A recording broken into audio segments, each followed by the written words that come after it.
Merry Christmas. Hope you all are having a wonderful time with your families, making memories. Today, we wanted to discuss the secret dark origins of Christmas. And look, our intention isn't to ruin Christmas, like enjoy your Christmas, but at the same time, we shouldn't just blindly celebrate holy days or holidays without knowing where they came from.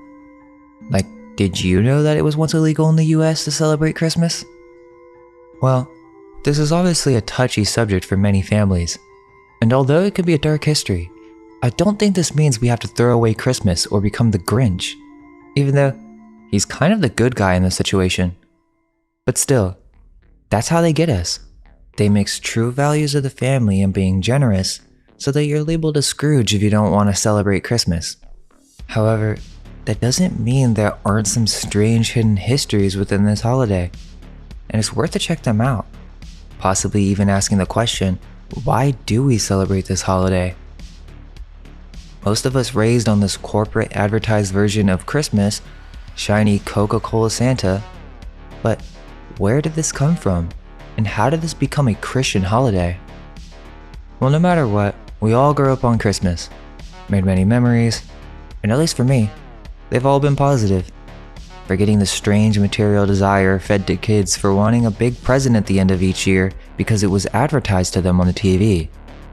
That's the hard part, because there are some strange dark associations in this Christmas story with children that I feel shouldn't even be a part of this special day. Yet, when we look back at history, it's quite shocking to realize what Christmas is truly based on. So with that, let's get started.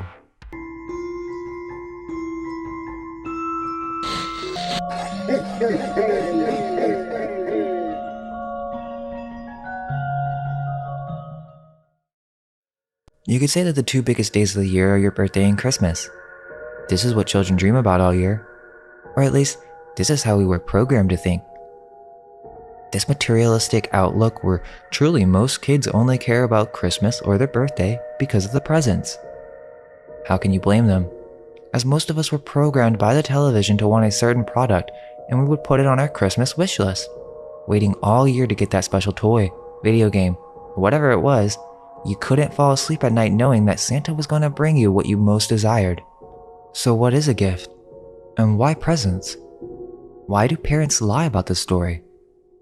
I'm not even kidding, my parents literally lied. My dad told me this story where he woke up in the middle of the night and actually saw Santa, and I would sit there as a little kid in amazement visualizing this story.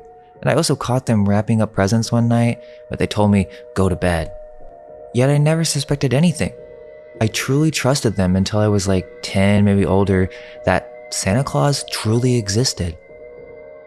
I'm sure there's other children that get taught earlier, but not everyone figures it out because they want to believe in Santa, which is really strange.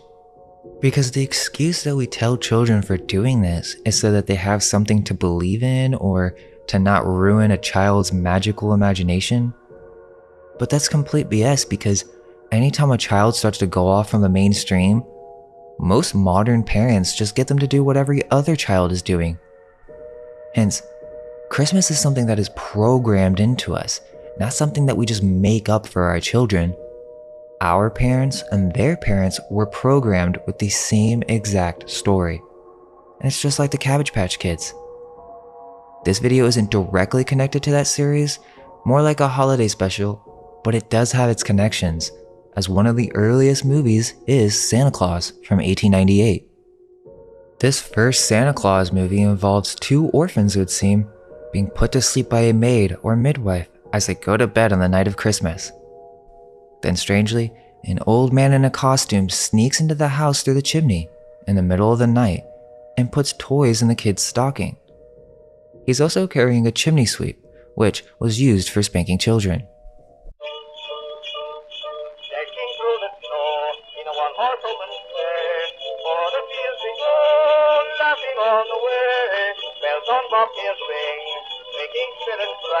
What fun it is to ride and sing a sleighing song tonight. Jingle bells, jingle all the way. Oh, what fun it is to ride in one horse open sleigh. Jingle bells, jingle all the way. Oh,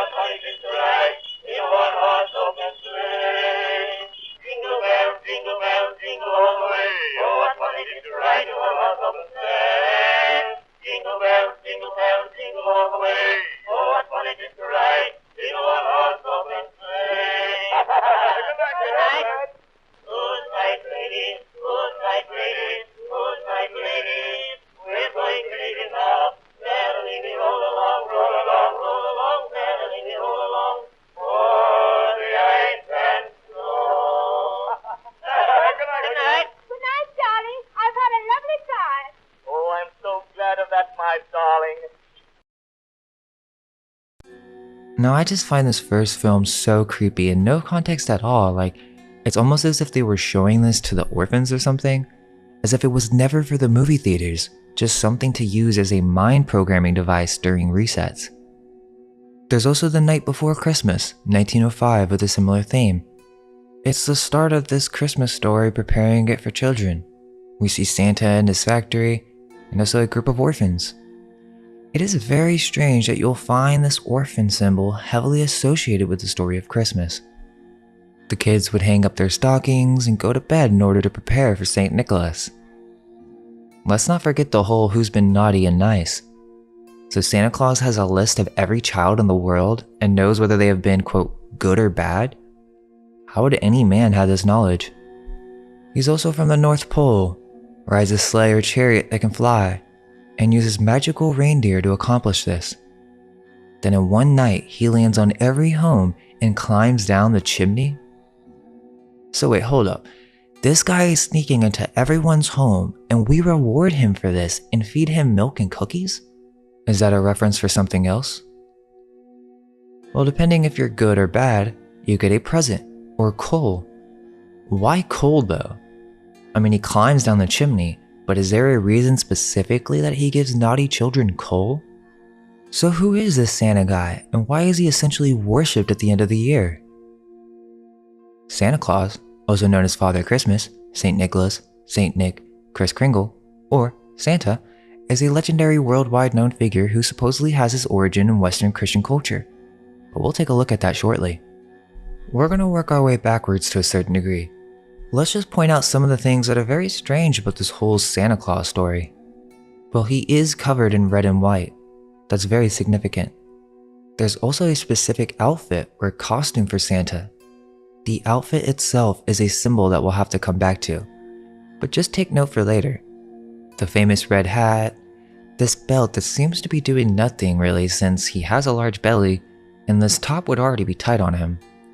There's also the entire mall thing where children are brought to come sit on some random guy's lap that has been working there all day, and in many cases these people were actually drunk and did not care.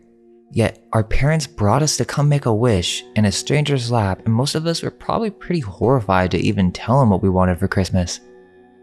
We mentioned that Santa is breaking and entering into everyone's home. He sees you when you're sleeping, he knows when you're awake. So yeah, while the children are sleeping, and I guess people think that's just fine, but he brings a big red bag full of presents, and also coal, after coming down a chimney that would be physically impossible for any man that size to go through. The story goes that the reason he is red and white is because he was just a creation of the Coca-Cola advertisers. And this is true, as before 1931, you can find many depictions of Santa with different colors. But when Coca-Cola came in, they really finalized the final look of what we now call Santa.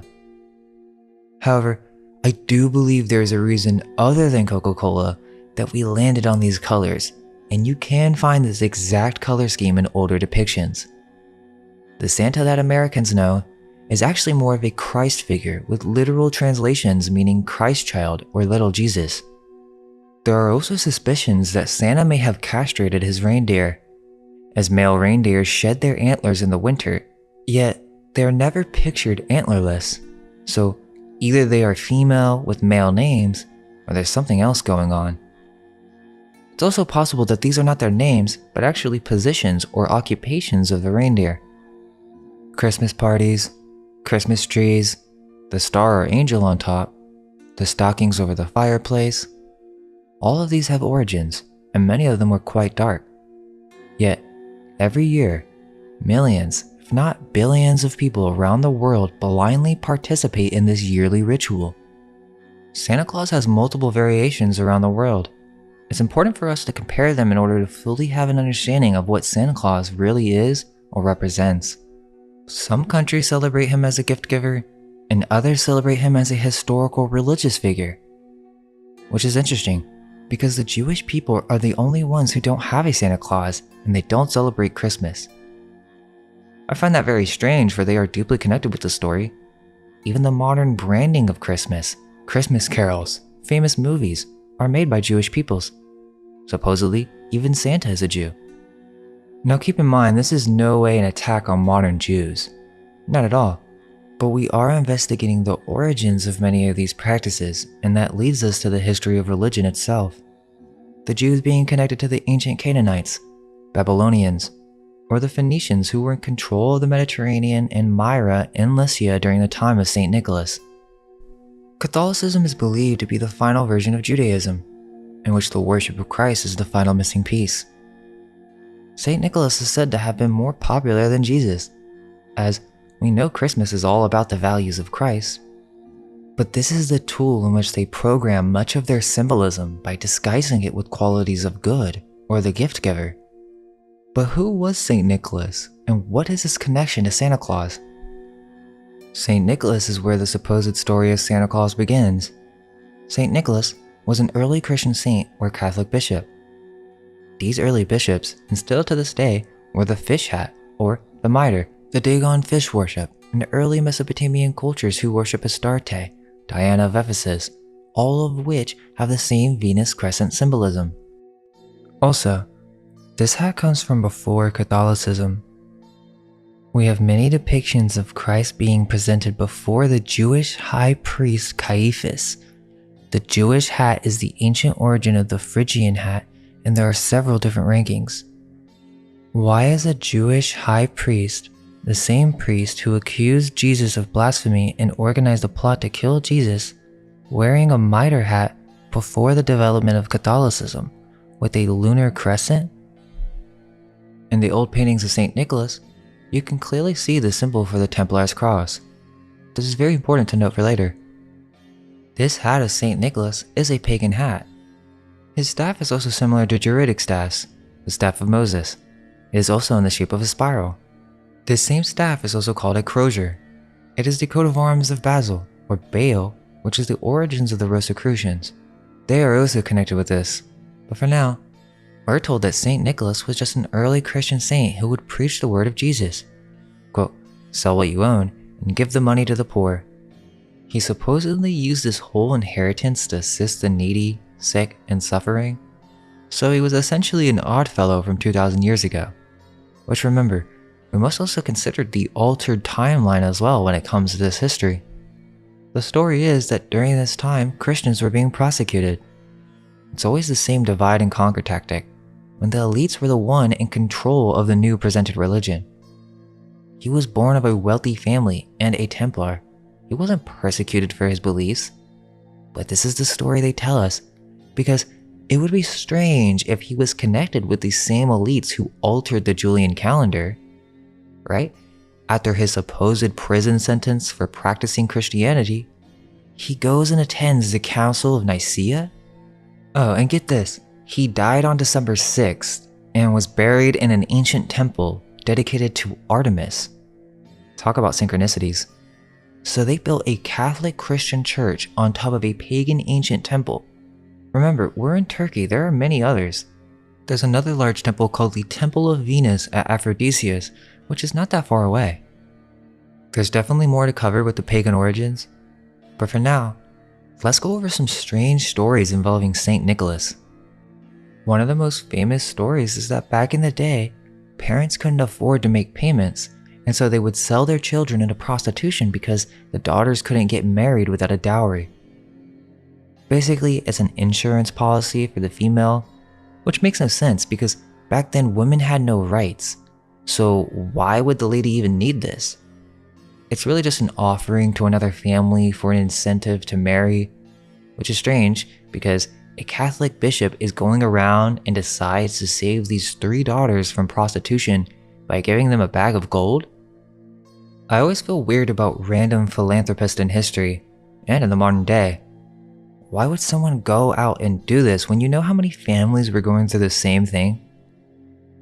So basically, Santa, or St. Nicholas, was giving away free bags of gold. He would come in the night before the girl became of age, would throw a bag of gold through the man's window, and then the daughter had the dowry to be married. This happened for the first and second daughter, and then the third daughter had her bag of gold thrown down the chimney and it landed in a shoe. This is how St. Nicholas became known as the patron saint of prostitutes. And Benjamin Britten's St. Nicholas from 1948 we get presented the life of Nicholas, in which during his birth, he seems to have had the ability to speak and yelled, "God be glorified," as he exited his mother's womb. There's also a very dark story associated with Saint Nicholas that involves little children being cut up and prepared to be eaten. 3 small children were exploring the fields, and as they worked and played, they began to wander off into the town. It was beginning to get late, and the sun was going down. The children were hungry and lost, and they came to a lit butcher shop. They knocked on the door and said, "We're lost and hungry. May we eat and sleep?" "Oh yes," came to reply. "Do come in." As the children entered, a butcher takes a sharp knife, cuts them up, and puts them in a large salting tub to be pickled. 7 years passed by, and it would seem that the butcher was actually trying to sell their meat as ham. But Saint Nicholas, who was wandering nearby, noticed that it was not ham, but actually the flesh of young human remains. He then resurrected the 3 children, and there's even a famous painting of this, which seems to be some alchemical reference. Saint Nicholas himself was said to have become an orphan when his parents got sick and died. He went to go live with his uncle, who was a monk in a monastery, so he was taught about Jesus, and then decided to become a monk when growing up. He wanted to give away his wealth, and for some reason decided to be sneaky when doing this. This is where the tradition of filling stockings come from. He would fill socks with gold for the dowries of young women, with a 3rd daughter having her shoe filled with gold that came from a chimney. He also seemed to have magical abilities right after birth. As a newborn, he could stand on 2 feet without support, and he stood for like 3 hours or something. The story is that Saint Nicholas was just an amazing man doing all these nice things in the name of Jesus, and that is why he was imprisoned. The guards were trying to convince Nicholas to deny Jesus, but he would not budge. And instead, he taught them of Jesus. He trusted that Jesus would save him and prayed for all the other Christians who were being prosecuted to pray during this time. This led to Constantine becoming emperor, and Nicholas became free because all of a sudden, Christianity became the official religion. So essentially, Santa Claus, or Saint Nicholas, was attending the Council of Nicaea, which was the creation of the Catholic Church. This entire event gave the Church massive amounts of power in the hands of the political elite, leading to the creation of the Vatican, controlled by the Phoenician Jesuits. This is a huge topic, and many Christians and Catholics are touchy about this subject, so we'll have to leave it for another video. But the reason I bring it up is because they were actually arguing about Arianism, which has to do with whether there's a distinction between Jesus and God. Is he all of God, or is he part God but also flesh? Just weird arguing over small doctrine, but basically Santa Claus or Saint Nicholas was at this meeting when the Bishop Arius, who were one of the early Christian denominations who believed in things that the council did not agree with, and so Nicholas literally punches this guy or heathen in the face at the council. Weirdly, in another story, this is supposed to be the reason he goes to prison again, so he gets sent to prison multiple times? The story doesn't really add up, but just thought it was strange that he was connected to the entire political and state creation of Christianity, from an economical and military standpoint. So Saint Nicholas is trying to go around converting all these pagans into Christianity as the story goes, and that the saint even confronted the governor and all these people to just accept Jesus. Again, there's this theme of secretness for some reason in giving away his wealth, which doesn't really make that much sense. He was born wealthy, became an orphan, then became a monk, went to prison, then came out, is still wealthy, and still giving out presents and still being secretive? His tomb is built on ancient pagan temples to Artemis and Venus, which is very weird because he has many stories connected with the Virgin Mary. Oh, and his tomb is said to have a sweet odor, and that there's this white liquid that comes from his bone that the church would actually collect and sell as magical mana that was for curing all diseases. So 3 daughters are saved from prostitution, 3 boys are saved from cannibalism. What else? Well, there are actually multiple versions of that story with the boys, where the parents actually sit and eat their own children without even knowing until Nicholas intervenes, which is interesting Saturn symbolism for later. Christmas trees are Leyland cypress. Saint Nicholas is actually known to be an exorcist. He was capable of taming demons as he would carry the Book of Gospels in hand. He was called upon a village in Placoma for chopping down a cypress because it was discovered that demons would occupy these trees that were used for pagan worship. This is the true origin of the Christmas tree and its connection to Santa, an exorcism event. There's another story on one night where he saved the city from famine through psychic powers, in which he psychically located a merchant through remote viewing who was about to set sail for Egypt with a shipment of grain. Nicholas appeared to the merchant in a dream and bribed him with 3 gold coins. There's the 3 of the Trinity again. Remember, that is what they were arguing about at the Council of Nicaea, which is also the concept of incarnation, the process in which God becomes flesh. But yeah, so he's in this merchant's dream, so he can also travel into people's heads or inner realms. And then he gave the merchant 3 gold coins, and he was also sleeping 3 countries away. The merchant then delivered the shipment of grain as asked and saved Lycia from famine. So is Saint Nicholas some magical Christ-like figure? Did he even actually exist? According to mainstream history, after his death he was embalmed, and his remains were eventually moved 1,000 years later to Lower Italy, Bari, by big fans of Saint Nicholas, who just so happened to be the bishops behind the Crusades and the Templars. This is a shadowy subject that's not easily explained briefly. However, what we are told is that these remains were secretly moved to Italy in the 11th century. And we know this because of the Feast of St. Nicholas on December 6th celebrates the arrival of the partial remains of St. Nicholas by Italian sailors, or pirates. But as you look deeper, it was actually given to the Saracens for protection. Saracen is a Latin term of unknown original meaning, but it was synonymous with Muslim and or the Arabs of the Ottoman Empire.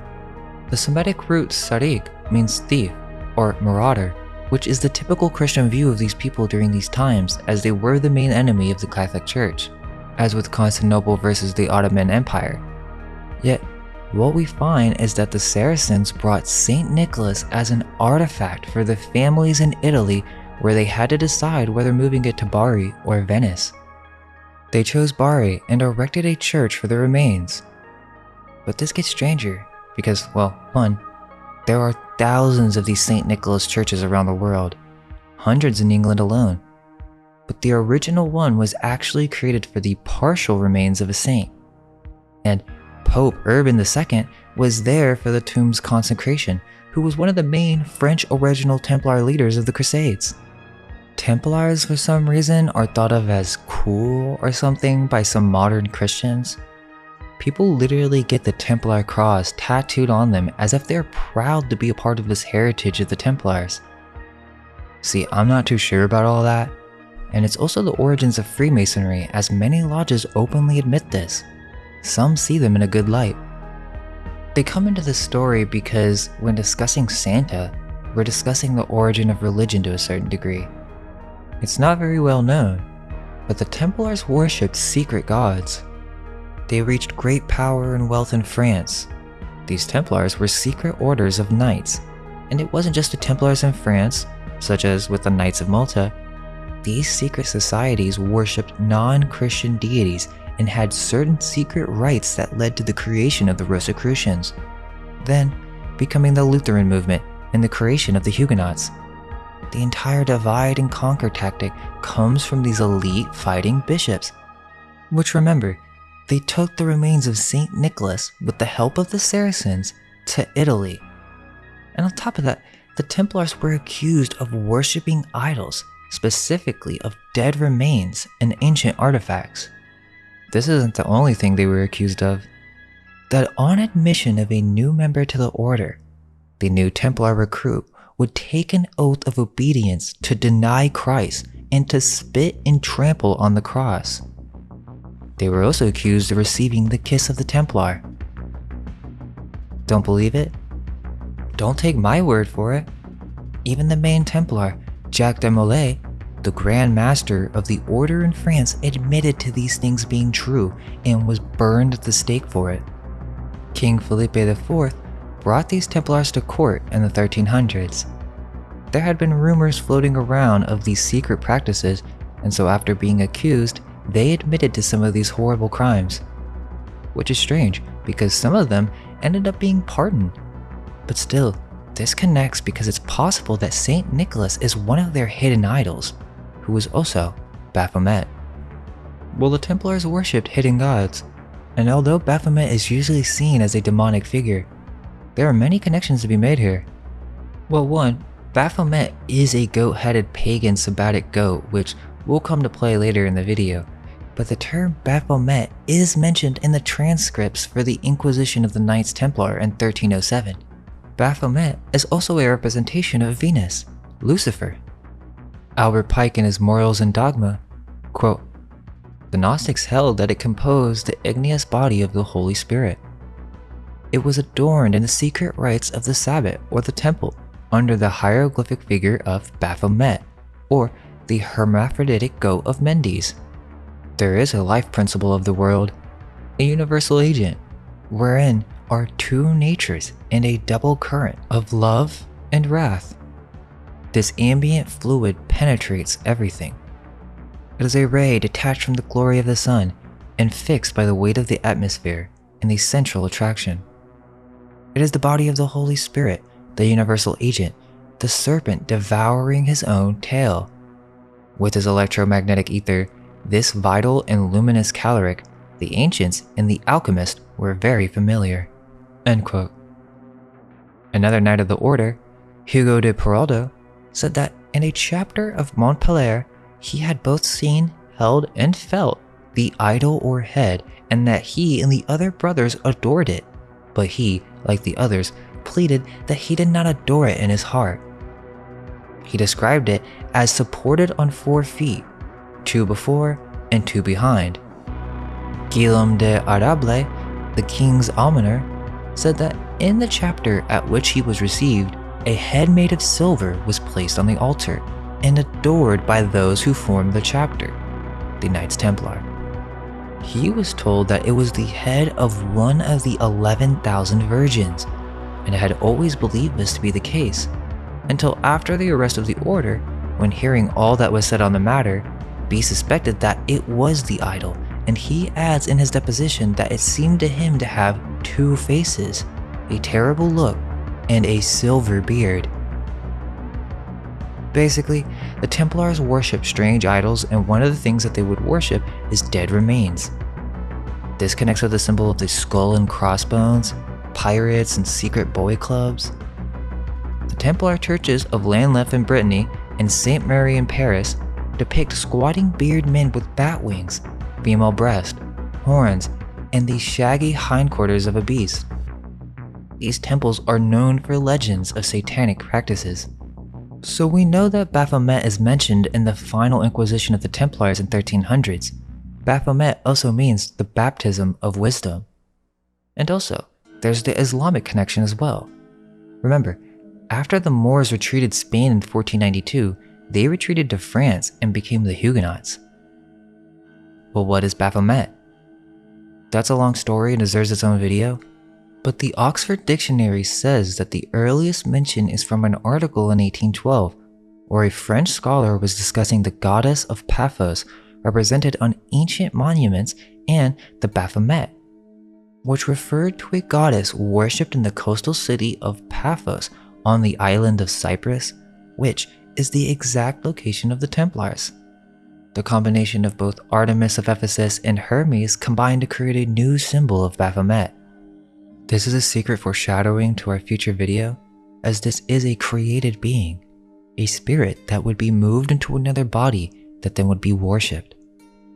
There's more to the origin behind the word Baphomet, but before that, we have to understand that the Templars were accused of working with the Saracens, who are the Muslims that are described in the Song of Roland from the 11th century that describe them being black as pitch. I'm not going to keep going back and forth with the argument of who the Moors were with the Berbers. You'll begin to see a pattern that is clear as day. Let's also make sure that we're making the distinguishment between royal Moors, or Morenos, or Sephardic Jews that worked for the crown and were a part of these secret societies, and separate that from what we consider the ancient Moors, or melanated peoples who were aboriginals of many different lands. What we're discussing currently is about a group of elite Moorish and mixed peoples that participated in the hijack, which seems to be glossed over when looking through mainstream history. It's quite shocking how many connections there are to be made here in reference to St. Nicholas. You see, we bring this all up because although the Templars are famous for being early Christian knights, the Crusaders, they were also accused of being secret converters to Islam. What is that all about? Do the Black Tutors have anything to do with this? How about the Black Brothers or the Black Friars? Is there a reason this order likes to use these symbols? What's strange about that is the origin of Baphomet is connected to Mahomet, which is an old French word referring to Muhammad, the founder of Islam. And as we know, that Baphomet is also shown with the crescent. The horns are also representative of these ancient pagan lunar goddesses such as Artemis. So in the First Christian Crusade, a letter from Anselm of Ribabont in 1098 or the 11th century describes on how they were going to fight Muslim soldiers, but that they called upon Baphomet, and they prayed silently in their hearts to God. So what they say is that Baphomet is actually a corrupted word of Mahomet or Muhammad, and there are even more connections as we search on.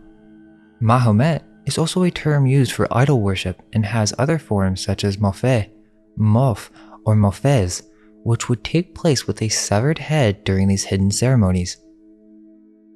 These worshipped heads are common in Jewish tradition.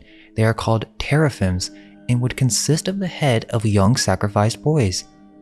It's also rumored that the Templars mummified the head of John the Baptist. So who's to say they didn't do the same thing with St. Nicholas? From the book of Jasher, or Jashar, a Hebrew text, we have a depiction of the first type of teraphim. Quote, "And this is the manner of the images, in taking a man who is the firstborn, and slaying him, and taking their hair off its head, and taking salt, and salting the head, and anointing it in oil.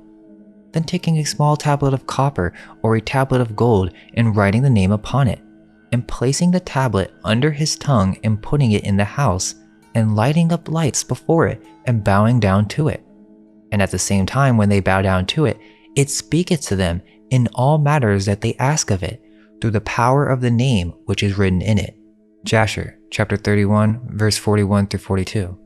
So yeah, they would take these infant remains and invoke dead spirits and some really dark shit, which really connects back to Islam. Note, this isn't anti-Muslim or anti-Catholic.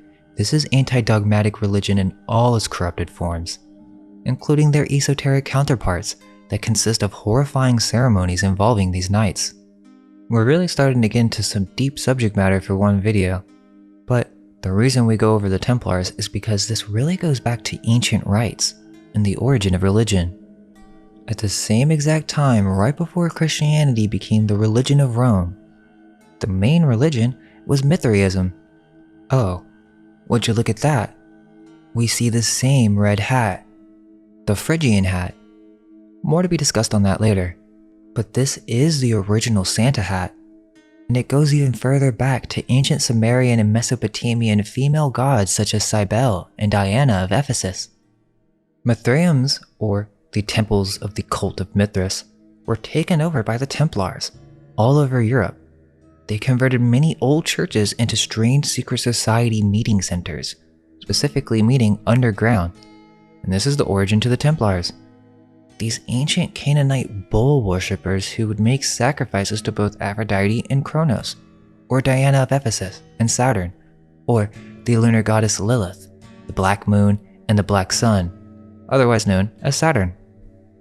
The Mithraic cult is also the origin to these massed processions of medieval Europe and the costumes in accordance to different ranks.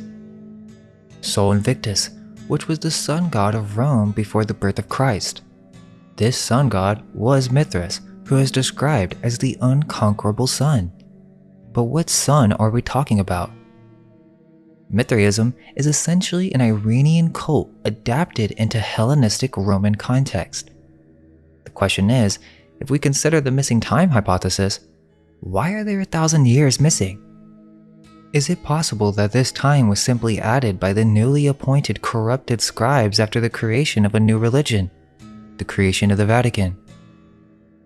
Well, the birth of the new sun, or the Christ of Christianity, is said to be December 25th, which is also the same day as Saturnalia, the same birthday as Mithras, who was born of a virgin, which was the pagan festival we now call Christmas, that was celebrated in ancient Rome in dedication to Saturn and Mithras, the sun god.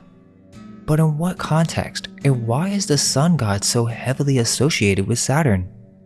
Yet, I thought Jesus was the morning star, which is also Venus. Is there a Venus-Saturn connection?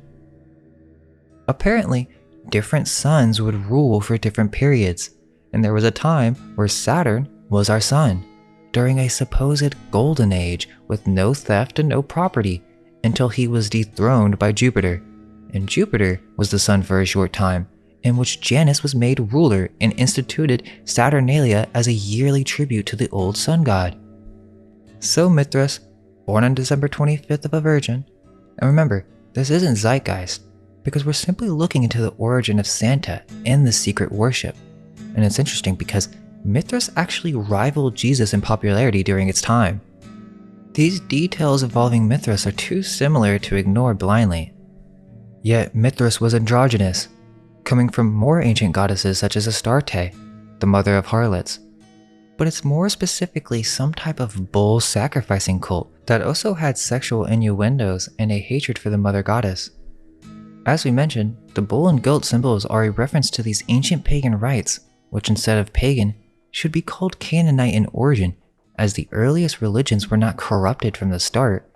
They were originally nature religions that pursued life, not death. Let's keep in mind that Mr. Aleister Crowley himself claimed that Baphomet is Father Mithras. Baphomet is also an androgynous being. Baphomet is the goat of Mendes according to 33rd degree Master Mason Eliphas Levi, the man responsible for the modern depiction of the androgynous goat god Baphomet, which he claims is a symbol for fertility and fecundity. Basically, a mass sex symbol of insemination that is not only connected to repopulation, but secret worship. This is the labyrinth, or pan worship, and priapism. Even Herodotus talks about how people would openly mate with goats in the streets. It's pretty strange, which also connects with the works of Marquis de Sade. This is the secret symbol of the satyrs. Diodorus compares the cult of Mendes with that of the cults of Priapus, where they would worship hybrid goat gods. The goat is the Mendean ram, the ram of Mendes. The cult, which according to Manetho, was established by Cacao, the king of the first dynasty. Many of these cultures worship the bull, and its horns, visualizing the crescent, represents lunar worship, which shows how it made its way into lunar cults. Muhammad being the origin of Baphomet and the secret god of the Templars is very interesting because there are many verses that hint to Muhammad being deceived by devils or jinn, and also there are the Dabiha rites, similar to Mithras and the Jews, in which they would slaughter their cows in sacrificial ways from letting them bleed out after a cut to the throat. In 1961, writing under the name Archon Dorau, the late Sayyid Idris Shah claimed that the European medieval witch cult had been heavily influenced by Arabian sources. This allegedly occurred during the period from the 7th to 14th centuries when Spain and North Africa were under Moorish influence. It may have been one of the ways in which the Luciferian gnosis was transmitted to Europe from the Middle East. From what we have, it seems that the first grimoires were Arabic in origin, such as with the Picatrix. Interestingly, the same Sufi scholar, Idris Shah from the Institute of Cultural Research, has suggested that the Templars were influenced by Islamic Sufism, and that the word Baphomet came from the Arabic Abu Fihamat, meaning father of understanding. Additionally, Shah suggests the Sufi terminology Ras el Famat, which translates to head of knowledge. This would again suggest that the Templars were gaining knowledge from these magical teraphims, or skulls that would be turned into occult artifacts for ritual in which they would communicate with spirits for higher knowledge. Quote, in Hebrew and Arabic demonology, Azazel was known as the father of jinns, or jinns, spirits, who were popularly believed to live in barren desert regions. As we have seen, he was also the leader of Sirim. These were demons in the form of satyrs or half-human he-goats. It is no coincidence that one of the forms taken by the horned god at the witch's sabbat was a black he-goat. It was also one of the several forms taken by Baphomet, the god allegedly worshipped by the heretical Knights Templar, who were believed to have gained intelligence of ancient Hebrew and Arabic forbidden knowledge in the Middle East. The Templars were also accused of the Templar Kiss of Anno, some other occult ritual in which the initiates would be put through humiliation ceremonies in order to show their allegiance, which is also the same tradition as with the witch's Sabbath. The devil card of the early tarot is also a goat. These witches would meet up on the astral realm and actually kiss the rear of their goat god. From the early 16th century, there are depictions of osculum infam or infame is a ritual in which the shameful kiss or kiss of shame would allow the devil to seduce women. The osculum infam is mentioned in nearly every single recorded account of the witch's Sabbath and in confessions, most of which were extracted under torture. This ritual of humiliation, similar to Templar rituals in ancient Canaanite religions, would occur on the Sabbath, or Yule, the first Wiccan holiday in which the goddess gives birth to a new god or son. The witch had to be initiated into the order through this ritual of the kissing of the Anno, the ring, Uranus, or Ouroboros. This was the oath of secrecy in order to keep the members from speaking too much. Witches also supposedly kissed the posteriors of lower-ranking demons. It may very well be the case that these witches may be another reference to secret orders, as not only did the Templars have the same ritual of kissing the buttocks, but they would also worship black cats that would be possessed by the devil, and they would perform the same ritual on the cat by lifting the tail. Ancient black magicians, or dark sorcerers, after a time of cataclysm, distorted the wisdom of the ancients for corruption and power. Many who look into these subjects tend to see the occult as evil, but these occult priests of the new church are the ones who abuse this knowledge with the intention of control. We also must consider the way in which this goal was accomplished. The Templars in Brittany are known as the Red Monks, the same red and white colors that we see with Saint Nicholas, or Santa. The land-left Templar church is most likely an ancient Irish round tower or an architecture of older origin according to some scholars. Is it possible that the Templars were not only a part of an occult secret brotherhood, but they were also thieves, the original pirates? They stole the Ark of the Covenant and hid it away, supposedly. This gets into Connor McDarry's work, and the idea that the history we learn, from ancient Samaria to Mesopotamia, Phoenicians, Egypt, Hebrews, is actually all a distortion of the scribes and priests of the new Church of Rome. They hijacked an older church and system and claimed it for their own, rewriting our entire history in the process. Then they took many of these ancient structures and used them for their strange dark sex rites. According to the god of the witches, Dr. Margaret Alice Murray claims that the three nicknames for this deity that the witches and the Templars worshipped was the Black Man, or Man in Black, Christendé, which is the husband of the Queen of Elfame, which real quick, occurs in the 1598 witchcraft trial indictment and confession of Andrew Man of Aberdeen.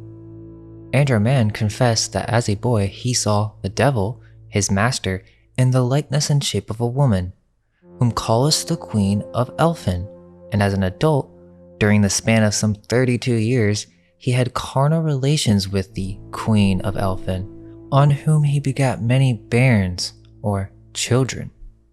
Further down, however, the devil, whom he calls Christendé, is the good man, husband, though the queen has the grip of all the craft. Andrew Man further confessed that on the Holyrood Day, Ruidae in harvest, the queen of Elfin and her company rode white horses alongside the devil, Christende, who appeared out of snow in the form of a stag. She and her companions had human shapes, yet were as shadows, that they were playing and dancing whenever they pleased. Bessie Dunlop in 1576 confessed that the dead man's spirit she had congressed with, Tom Reed, was one of the good neighbors or brownies who dwelt at the court of Fairy. Take note, as this does connect with Charles Dickens later. So essentially, this queen of the witches, who is also the devil, is another reference to androgynous gods, but also the female version of Saint Nicholas. She's also the queen of the fairies, which explains the lore behind the elves. The main queen, or devil, the bearded-breasted winged demon. We will see more of this stag-goat-headed symbolism as we continue, but essentially, Santa, or Satan, is a witch. Even the Italian Santa is a witch on a broomstick. She is called Befana, derived from Epiphania, very close to Elfame. Befana is a gift giver that flies on a broom and delivers gifts throughout Italy on Epiphany Eve. If you're a bad child, you get coal, the same as Santa. People write letters to her, just like Santa. She also enters through the chimney and is covered with soot. So as we can see, the Artemis androgynous symbolism follows with Santa. It gets even weirder. Befana is actually in the Bible, and in one legend, after her child dies, she goes insane, and upon hearing that Jesus was being born, she set out to go see him, believing that Jesus was her son. She eventually met Jesus and presented him with gifts. In return, Jesus was delighted and gave La Befana a gift in return. She would be the mother of every child in Italy. There are multiple variations, but essentially, Befana was there to help with the birth of Christ, or told the three kings how to find Jesus, and that she is endlessly searching for the newborn Messiah. And this is the reason she visits every house at night, searching for the Christ child? Which is a figure in South Germany that is basically referencing this esoteric history. A newly born son, or Messiah angel, during the night of December 24th, secretly delivers gifts to children and never gets caught in the act, represented as a young girl. The name Christkind translates into Christ child. With all that said, we can now begin with the pagan origins of Christmas, as we consider the altered timeline as well. The story that we know of history and religion is the history of this secret cult. We have terms such as pagan that confuses the matter even further because it implies that these beliefs came before these secret cults, and that the first religions were corrupt.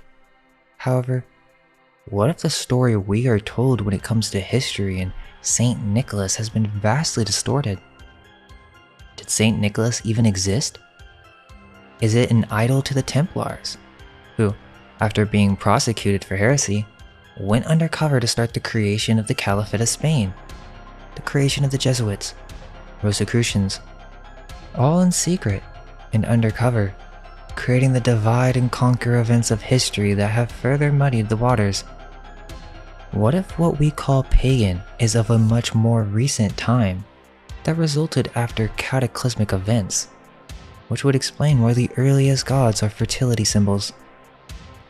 So we have this Saint Nicholas from supposedly 2,000 years ago at the Council of Nicaea. Then 1,000 years pass by, the Templars steal the bones, bring it to Italy, then we go through the Dark Ages, and somehow this becomes a tradition in the 1600s and still to this day? What if the witches are the Templars? There's much to cover with forgeries of dates, but these Templars went on to become Sephardic Jews, the Jesuits, the creation of the Reformation, and the Protestant Huguenots, back to where the original Templars were founded. Baphomet is not a single physical god, but a symbol for a created god through the use of dark magic. This connects back with the Black Tudors, but the version of history that we have been told has been inverted. The power of the Moorish elite has been heavily suppressed. Sicily was invaded in the 9th century and turned into an emirate.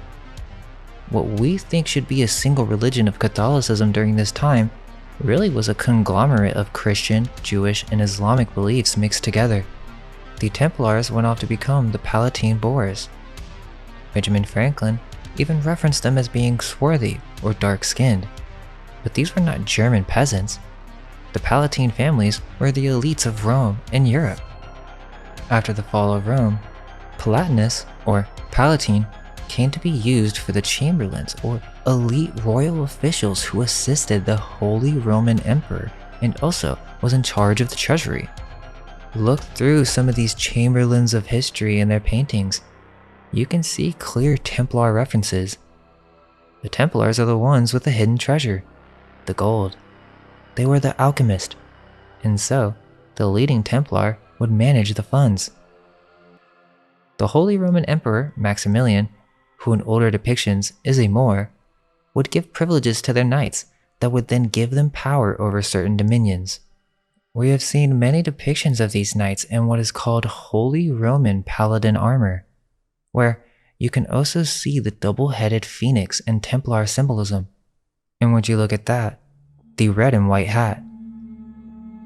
These knights were governors, kings, and they would rule over different countries under Roman rule. This is the origin of the coat of arms. It is the Vatican's management system and hierarchy of control. You can see this in many old German coat of arms. These papal palatines, with their red and white attire and white horses, would watch over these different territories or duchies, which they would rule as monarchs. This is the origin of dukes. This is all one large order, and the dukes are knights in service of the Holy Roman Emperor. Over time, these different countries would fight over different status. The dukes of Lotharingia, Bavaria, Swabia, and Saxony had become dangerously powerful feudal princes or loyal supporters who were installed as Counts Palatine by the Holy Roman Emperor. They were called Palatines because of Palatine Hill, Latin Mons Palatinus, which is actually the Temple of Cybele, or the Temple of Magna Mater, Statue of Liberty, Lady Libertas, or Father Mithras. Palatine Hill is the center and most ancient part of Rome. Obviously they thought this was very important, but why? Well, this is an even older cult before Mithras, which leads us back to Venus and Diana of Ephesus, the worship of the ancient queen bees. In the last video on ancient cloning factories, there was a depiction of a Black Diana of Ephesus that contains some very interesting symbols of repopulation and hybridization. These Black Mother goddesses were called the Black Madonnas by the Templars, and they worshipped them as well. Quote, most cathedrals were also home to Black Madonnas, of which about 400 to 500 are present in Europe, depending on how they are classified. There are at least 180 Vierges Noires in France, and there are 100 of non-medieval copies as well. Black virgins have been associated by historians and archaeologists with mother goddesses, such as Isis, deities sometimes represented as black. Historically, Isis of Egypt was the first recorded appearance of a Black Madonna, other than Paleolithic Venus figurines. As the indigenous goddess worship evolved in Europe, statues of dark-skinned Middle Eastern goddesses such as Inanna, Astarte, Artemis, and Cybele were introduced into Europe continent by Phoenician traders. End quote. This is referred to as the cult of the Black Virgin. Well, Saint Nicholas is depicted not only clearly as a Templar, but he has dark skin. Now, some modern articles will just say that it's olive skin or darker mixed, and that very well could be true, but there are more references to consider. Let's take a look at all the other countries involving Santa to wrap it all together. We'll start with Sinterklaas from Netherlands. The Americans got the idea of Santa Claus from Sinterklaas and turned it into the modern Kris Kringle. Interestingly, the tradition of Sinterklaas only goes back 300 years, Back to what I was saying with the missing time hypothesis, there's no real distinction from early St. Nicholas 2,000 years ago to how he started to becoming worshipped as Sinterklaas, other than when the bones were transported in the 11th century to Bari in Italy, which at that time was under the Spanish kingdom of Naples, which was under Moorish rule. Interestingly, in the legend of Sinterklaas, he's said to be from Spain, hinting that he and his helpers, Swarthy Pete or Black Pete, were actually from Spain. And after the summer of 2020, there was this controversy on whether or not this Black Pete character was a racist tradition. Come to find out that yes, there are definitely Moorish connections, but there's another reference to a demon, and that there's some who say Pete's skin is covered in soot from the chimney. But there's also multiple references to Spain, as the Dutch and Spain have a history of not getting along. There are also the Black Legends of Spain, which detail the vast amount of crimes that Spain committed in their conquest of new lands. Well, Swarthy Pete, which was used as a reference to devils in the 17th century, would come in through the chimney, steal the children, and bring them back to Spain. This all depended on whether you were naughty or nice, which also connects with the German lore, as we will learn.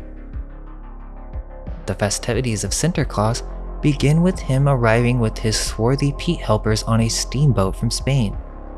Interestingly, there's a horror film on the subject that covers an alternative history, suggesting that these original Palatine emperors or knights wasn't just one Santa Claus. There was a yearly event where these appointed kings or bishops would come into their appointed palatinate, then they'd come in to give gifts to those who had been working hard for the crown and following their duties, but those who did not follow the rules or fulfill their end of the bargain with the supply and demand would be considered naughty and would be taken. Sinterklaas is also known to have arrived via trains, connecting this back with the orphans. Sinterklaas is also related to the Wild Hunt, or Woden or Odin, a major god worshipped in Northern Europe during Christianization. Odin is the one-eye symbolism of the pirate with a long beard. He's also depicted with the red and white attire in a 18th century Icelandic manuscript. Odin is the Norse equivalent of Saturn, the sickle also being similar to St. Nicholas's staff, or the ram horns, which could also be associated with the Heimdall, another similar Norse god representing Saturn. Odin was worshipped during Yule in midwinter, where Odin is said to have led the Wild Hunt, a ghostly procession through the sky. So wait, Santa is Odin? The one-eyed pirate? St. Nicholas has been tied to Odin, the most important god of the Germanic peoples. Odin flies around in the sky in December. He knows who has been good or evil. He hunts down and abducts those who deserves it. He had an 8-legged horse, Sleipnir, that pulled his sleigh. He was the main symbol of Saturnalia during Yuletide. He wears similar clothing and was actually called the Yule Father in reference to Father Christmas. Also, the elves of Santa are the elves and dwarves who worked with the gods in Norse mythology, who were the El, or creator beings. Christmas takes tree decorations, mistletoes, wreaths, and even Christmas caroling from these Yule holidays where they would worship the horned god. So how did this exactly become a Christian holiday? Supposedly it starts all around the Reformation, where this began to be promoted separated from the Catholic Church. That's why they created an entirely new figure of Father Christmas, or the Dutch Masons and Templars created Sinterklaas, creating a sort of mimetic entity that could be worshipped across varying denominations. Many European countries have this St. Nicholas tradition, Christkind, and also the religious Feast of Epiphany, or Three Kings Festival. Who were these three kings? Remember, they met up with this queen witch Bafana asking for directions for Jesus, and they were told what? To follow the Star of Bethlehem. Star of Bethlehem is the Star of Inanna, a manifestation during the creation of the new sun, or new flesh, the Star of Artemis. These wise kings were magi, or alchemists, who were following astrological directions to the creation of a new man, searching for the virgin birth. Just as with St. Nicholas and the three children, 3 women, 3 coins, the Trinity. They brought alchemical gold, sacrificial worship, frankincense, and the holy oil, myrrh. From Mary or Venus or Mother Artemis, which is mentioned before, is the female manifestation of androgynous Lucifer, and the male form is Saturn. Interestingly, Venice and Bari both essentially own the bones or relics of Saint Nicholas. The Venetian Saint Lucia feast in Italy is a blatant worship of Lucifer, a small young child who was tortured for being Christian. Saint Lucia is the female Father Christmas. She too having her eyes plucked out, she is the protector of sight. Her miracles are very similar to Saint Nicholas, including saving famines with wheat, but this time, it's from the 17th century. There are over 6 popes who were named Nicholas in control of the Catholic Church. This figure comes in many forms throughout history. In Venice, Saint Nicholas is accompanied with a donkey. You're also supposed to wear red underwear on New Year's Eve. They do this in Hispanic communities as well. It may be worthy to note, similar to the Mithraic tradition of wearing costumes for their rituals, the Venetian carnivals seem to be the evolution of this tradition, specifically with wearing of the mask, which, although the Venetian carnivals are later in January, it may be worthy of mention as many of these gift givers also wear masks.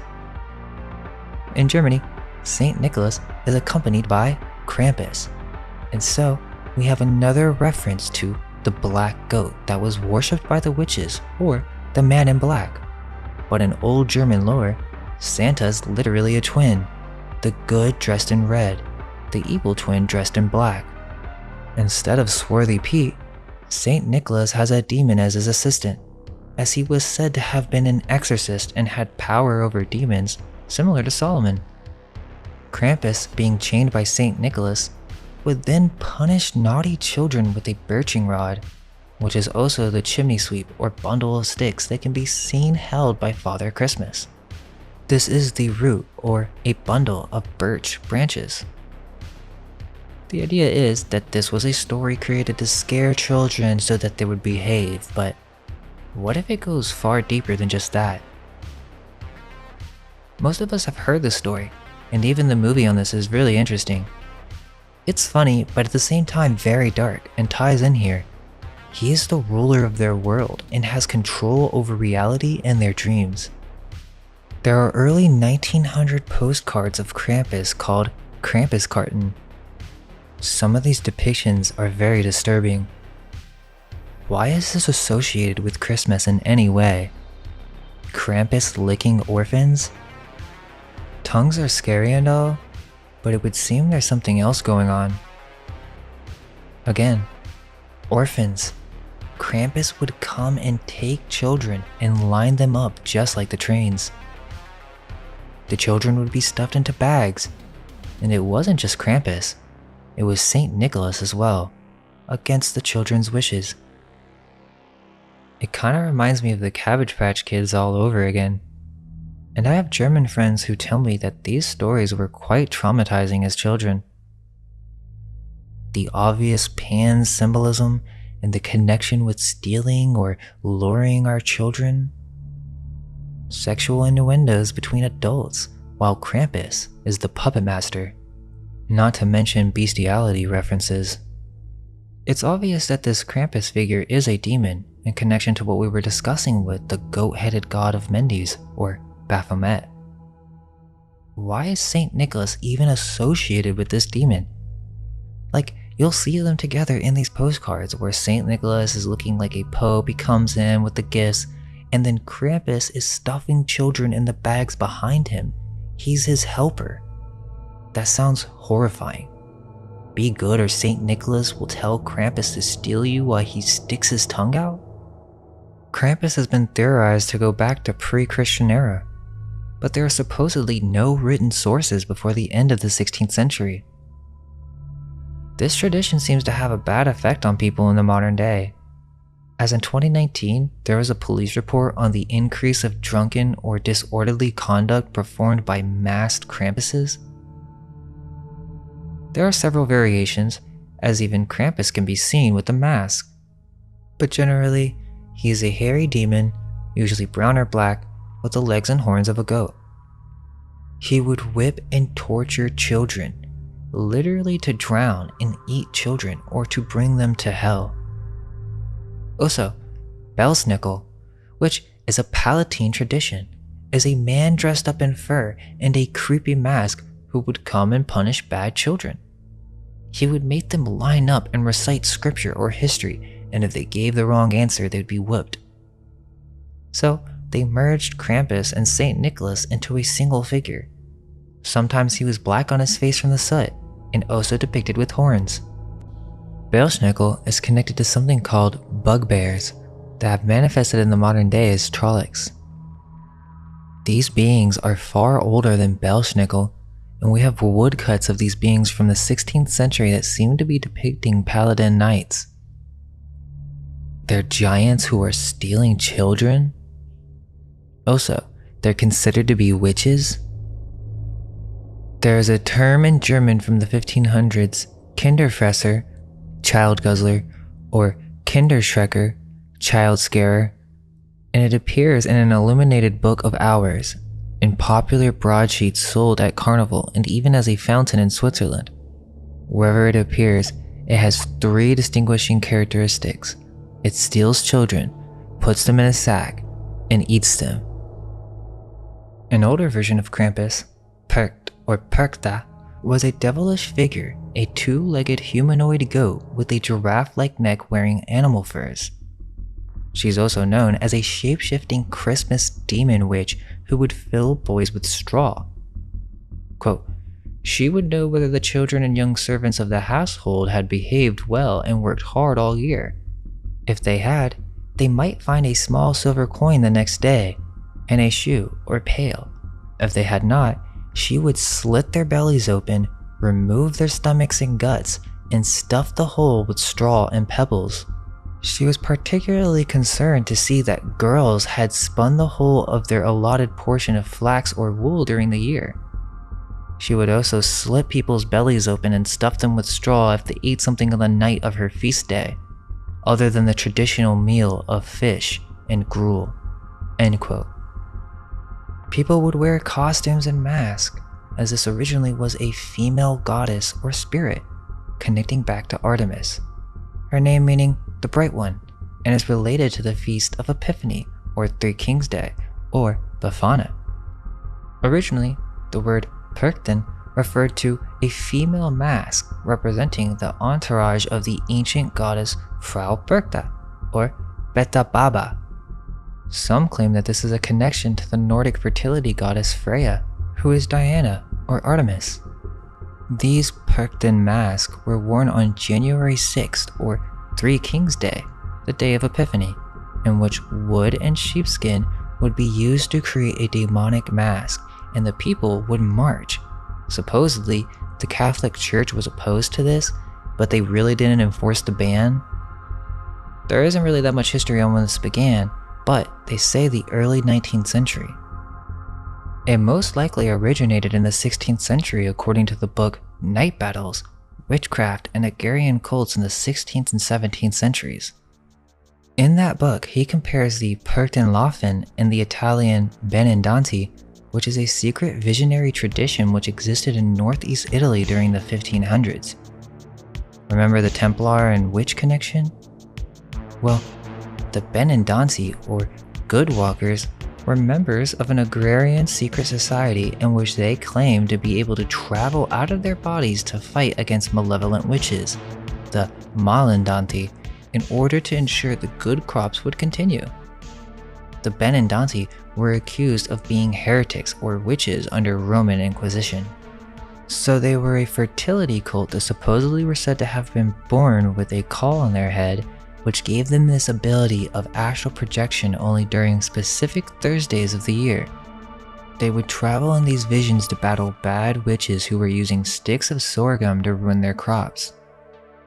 The woman reported going to the great feast on the astral realm. They were considered witches, but it said they were ultimately trying to protect the bad witches from harming children. Regardless, this night of the Sabbath, originating from the ancient fertility cults from around the world, the myth of a nocturnal gathering under a goddess, the lunar crescent, or the bull, Saturday. Quote, prominent Roman historians such as Tacitus and Cassius Dio, as well as church fathers like Augustine, acknowledged a special link between Saturn and Saturday, the holiest day of the week for the Jews. That Jewish society of the Talmudic period recognized the same associations is shown by the fact that the Babylonian Talmud refers to Saturn as Shabbatai, the star of Shabbat, Saturday. Greek and Arab astrology, however, considered Saturn to be the most malignant of the 7 planets, and thus the Jews, astrologically governed by Saturn, were considered to be contaminated by the planet's wicked nature. End quote. Santa is Satan, or the male aspect of the androgynous Lucifer, Saturn. So when speaking of Santa's workshop, we're speaking of Saturn worship. In the North Pole, which is also the Black Rock, quote, the Rupus Nigra, Black Rock, a phantom island, was believed to be a 33-mile wide black rock.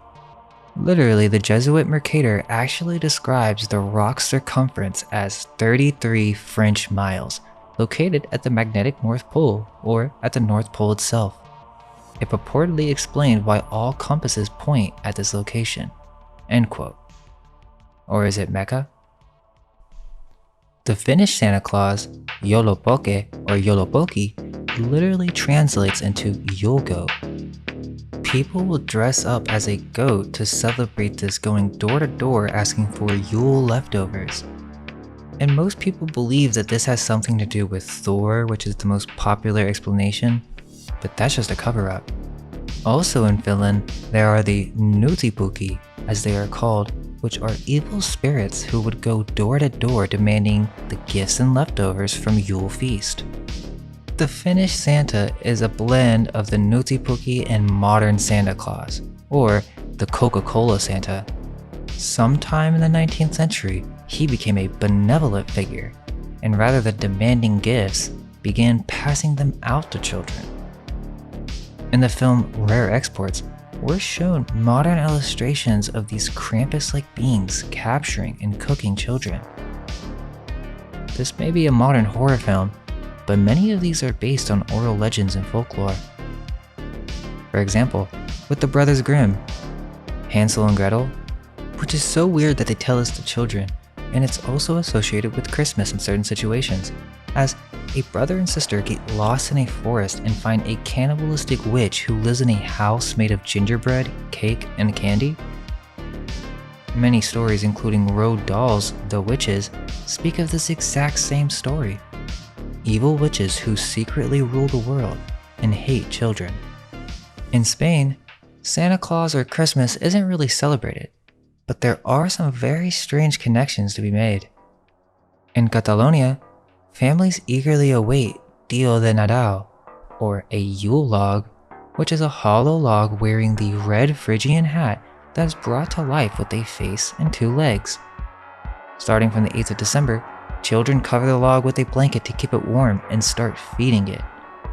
On Christmas Day, everyone sings songs and beats the log with a stick until all the sweets, nuts, and other small edibles come pouring out, similar to a piñata. Secretly, this is a defecation symbol. In the Basque region, you have Olentzero. He wears a sheepskin and smokes a pipe. He's said to have a dirty face because he's a charcoal maker. The Galician version of Santa is El Papador, a mythical coal miner who only gives gifts to children who have been eating well. Oh, so this is weird, but there's this tradition in Spain of these little figurines called Gaganer, which depicts a small man defecating in nativity scenes throughout Catalonia and southern France. No one knows when this tradition began, although you can see the same type of stuff in old French cartoons in the 1700s. It's believed to be around 300 years old. But look at this. These figures are wearing the Gatajan red cap, or the Barentina. We'll talk about this in a future video, but these were given out to the public in the early 1800s so that everyone could become a part of the club, even Salvador Dali. The excuses for these figurines is kind of insane, but it still ties into some type of fertilizing ritual. But really what they mean is that these are the same people who worship the fertility gods. It looks like they're shitting on the nativity scene, or sacrilege if you ask me. Let's not forget that Spain has an obsession with torturing bulls as literal professional sport that people watch on TV. It's kind of weird, people are proud of this bullfighting tradition, but these stem from ancient secret occult rituals, early Mithraic rites of sacrifice, in which they would sacrifice bulls in subterranean temples. Eastern countries also have Santa. China has Shengdan Laoren, an oriental man with a long white beard dressed in the same red royal attire. There's winter solstice folklore said that eating dumplings is in memory of Fairy Zhao. This is a very interesting legend. In the Liang dynasty, the emperor believed in Buddhism so much so that he forbade his people to eat meat and to sacrifice meat to the heavenly gods. The heavenly gods were so unhappy with this decision that they made the people suffer a 3-year drought. The cypress tree fairy couldn't bear to see her people suffering, and so she turned into a girl named Zhao on the winter solstice. She then taught people to wrap meat in dough and sacrifice the food as offerings to the gods. The gods were so moved by her action, so the rain came. Later, Zhao was murdered by the emperor. To memorize the fairy Zhao and her good deeds, people named the food Zhaozi, with similar pronunciation with Zhao's name, and have made and eaten dumplings since then on her birthday, the winter solstice. In Japan, we have a similar straw figure with a sickle, blatant Saturn symbolism, with these masked demons with horns who would go house to house exorcising evil spirits and admonishing lazy people. In India, you have Sai Baba, or Christmas Baba, which Sai Baba was an Indian spiritual master considered to be a saint that was then merged with the story of Saint Nicholas. In Russia, you have Ded Moroz, which is basically the White Witch of Narnia, as he was a dark sorcerer who had the ability to freeze people. He is a winter snow demon mixed with the Green Man and Wild Man of Druidic and English lore. Ded Moroz formed separate from Europe's tradition, yet it's the same story. At first, he stole children and brought them away in his gigantic sack. To ransom the kids, their parents had to give him presents. So originally, it was in reverse. Then with the lapse of time, everything turned upside down, or inverted. Under the influence of the Orthodox traditions, Father Frost reformed and became kind and started to give presents to kids. Then, he adopted certain traits from Saint Nicholas, the prototype of Western Santa Claus. Muslims celebrate Christmas, it's just not called that. The Persian festival Yalda, also a reference to the Gnostic Yaldabaoth, or Shab-e-Yalda, in other words, Saturn, is a celebration of the winter solstice in Iran and Turkey. Well, let's take a look at this Iranian or Persian Santa Claus. Haji Firuz, the fire starter, in reference to the ancient Zoroastrian mages who initially created this cult of the eternal flame, would dress up in red attire with a blackened face and perform street spectacles. A prominent Persian historian, Merdad Bahar, speculates that the name Sayawaxis might mean black man or dark-faced man, but then goes on to suggest that the term black in the name may be referenced either to the blackening of the faces of the participants in the aforementioned Mesopotamian ceremonies or to the black mask that they wore for the festivities. In Turkey, he's also known as Noel Baba. I also find it interesting that the folklore doesn't really exist here, yet they claim that Saint Nicholas comes from here. There's actually this Turkish article where the author is discussing the origins of Santa and even mentions the Crusades and that this man is coming for our children. Thought that was interesting for a Medium article, but he implies that the references of Saint Nicholas come from a different time and location. In Africa, modern Santa Claus is represented as a black woman, Mama Tinga Tinga, who wears the same red hat, carrying the entire city in her bowl, said to be the mother of all Africa. Now, ancient customs in Libya, where Santa is replaced by Old Man Beka or Old Man Beggar, which is a Christmas tradition in Sierra Leone and Guinea as well. These dancers would dress up as dancing devils with masks of the black goat. Many costumes have a similar straw appearance in comparison to Germanic tradition.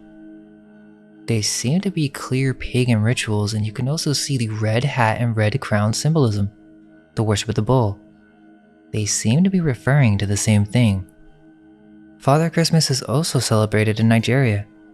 The Nigerian Father Christmas is usually a tall, thin black man in an oversized red coat, sweating profusely from wearing the attire in humid weather. Father Christmas in Nigeria doesn't really go home to home, he only goes to parties. But interestingly, this resembles some voodoo priest, which is another topic on its own.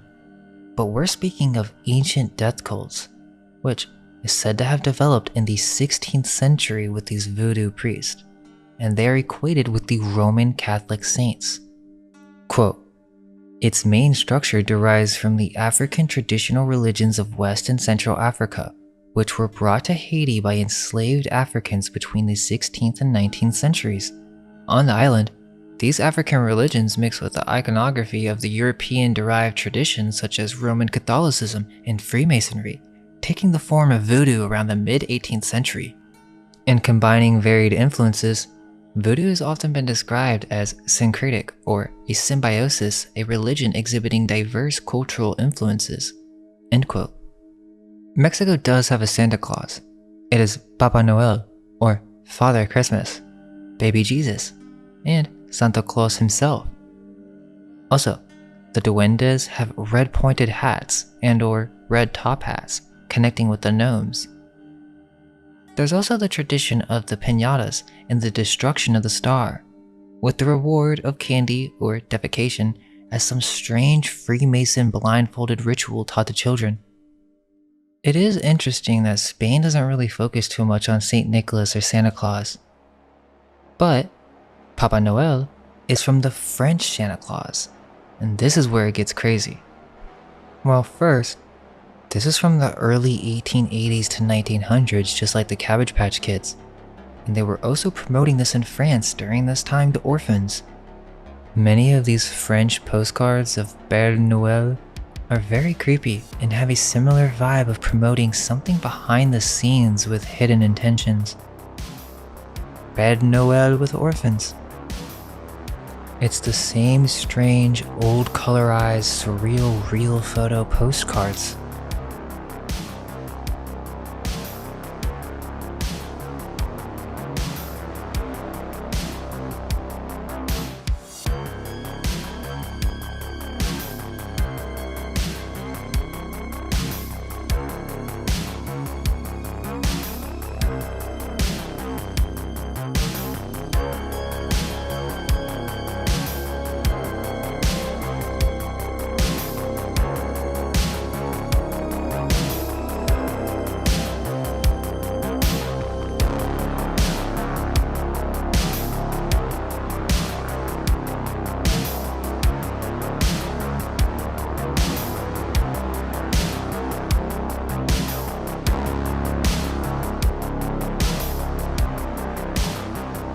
Old postcards with illustrations constantly showing Papa Noel with dolls, bringing children toys and gifts.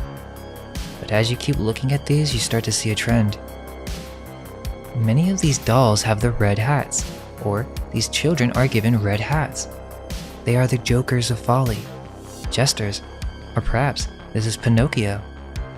Some of these depictions show these dolls or early toy humans with life, as if they're tiny children or tiny humans. But then there are other depictions of these dolls being dropped through the chimney.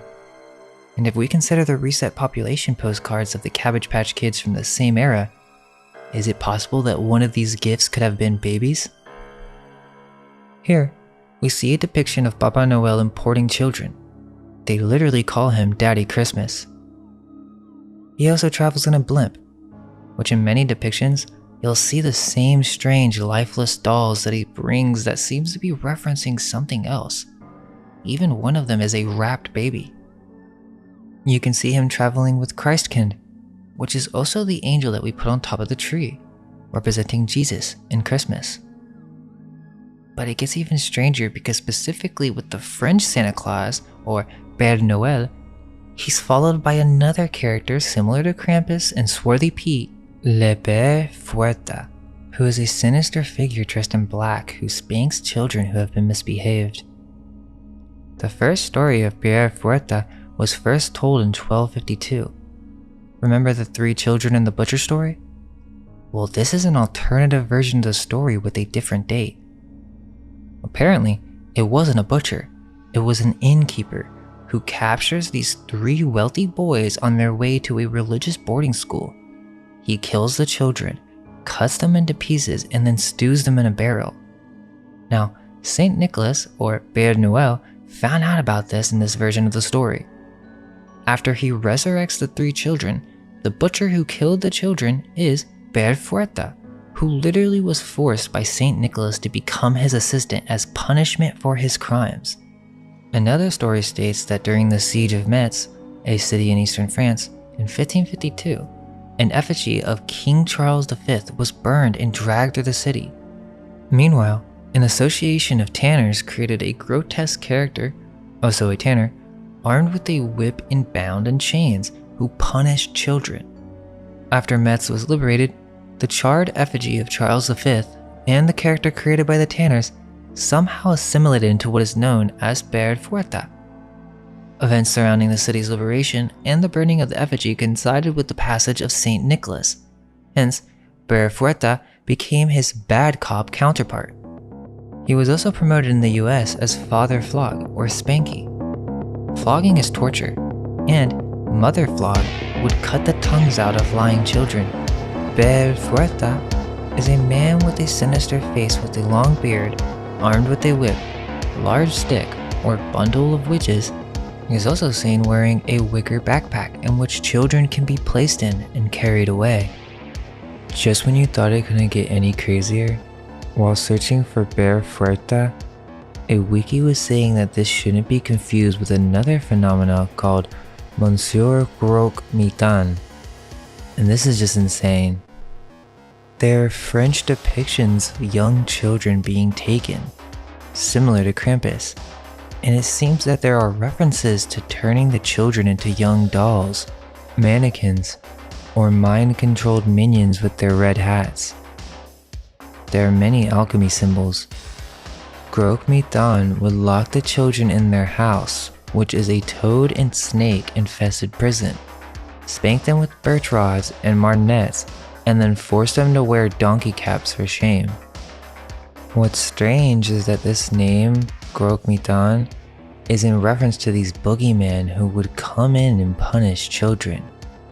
Yet, some of them look like the witches and bugbears that we mentioned before. There are many different terms for this throughout history. Hans von Schotte, who was a German knight and marshal of the Palatinate, which is what I was saying with Santa actually being a Palatine, a Templar, or priest of Cybele. It would seem that most of these tales stem from around the Dark Age period, or early 1500s. In the Alsace region of France, Hans Trapp is the worst story of them all, yet not as well known as Père Fouettard. In the 15th century, there was no border between France and Germany at Wissembourg, which was part of the Holy Roman Empire. Hans Trapp, Hans Trott, or Hans von Schotte, whose coat of arms is the raven and red fox, was the German knight and marshal over this Palatinate or owned corporation of the Vatican. When he was given the title of Chevalier d'Ordre, he was enfiefed 2 castles from the Holy Emperor. So he was given ownership or property for his services, and the castles were part of his payment.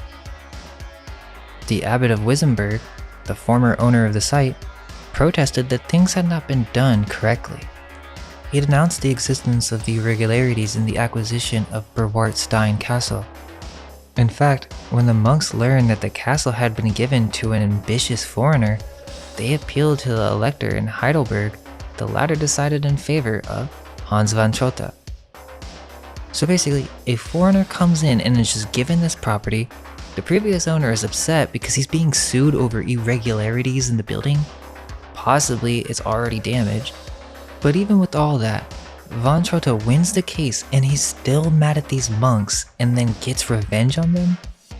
So what he does is he builds this artificial dam to reroute the water, eventually actually flooding the city and causing great economic damage. The monks protested, and so the abbot appealed several times to the Holy Roman Emperor, but nothing was done. He pleaded to Pope Innocent VIII and later found favor with Pope Alexander VI. They call Hans von Trotha to appear in the court, and in return, he wrote back saying that he refused to go, but that he was loyal to the church. He also threw a few insults at the Pope, accusing him of immorality. And so, he was banished from society. Now that's the historical side. The legends, however, share even more details. It is said that he was a bloodthirsty brute, power-hungry and violent, his sole purpose to terrorize the population by looting travelers and peasants. It is said that he gained his power and strength by making a pact with the devil. He is the original boogeyman, and was eventually said to have been punished by God by being turned into a scarecrow for the crime of eating the flesh of a young shepherd. He is the earliest German-French Santa Claus, and is actually based off of a historical figure, this Palatine knight, and he developed a taste for human flesh? He would actually disguise himself as a scarecrow, so it wasn't a punishment? Adorned with straw, he would wait for lonely young victims to come down the road. He stabbed a young shepherd specifically in the back while using this scarecrow costume. After he had cut the child into pieces and roasted his flesh, he was struck by a divine lightning bolt and killed. Children are still warned that Hans Trapp's spirit lingers on and may visit them, which is pretty horrifying as this Hans Trapp is also associated with Christ Child, which is essentially a young Lady Liberty with gifts. Strangely, he's actually referenced as the Black Knight in many legends. The idea is that because the Catholic Church was having a dispute with him, he went on a killing rampage. It's very interesting that we have documentation on this actual historical figure from the 15th century. Yet, did he do this in retaliation? Or was it what he was serviced for? Hans Trapp also had a white beard, pointed hat. He was 6'5" or 2 meters. He dressed in a black coat and big black boots. He's a robber knight that appears on horseback.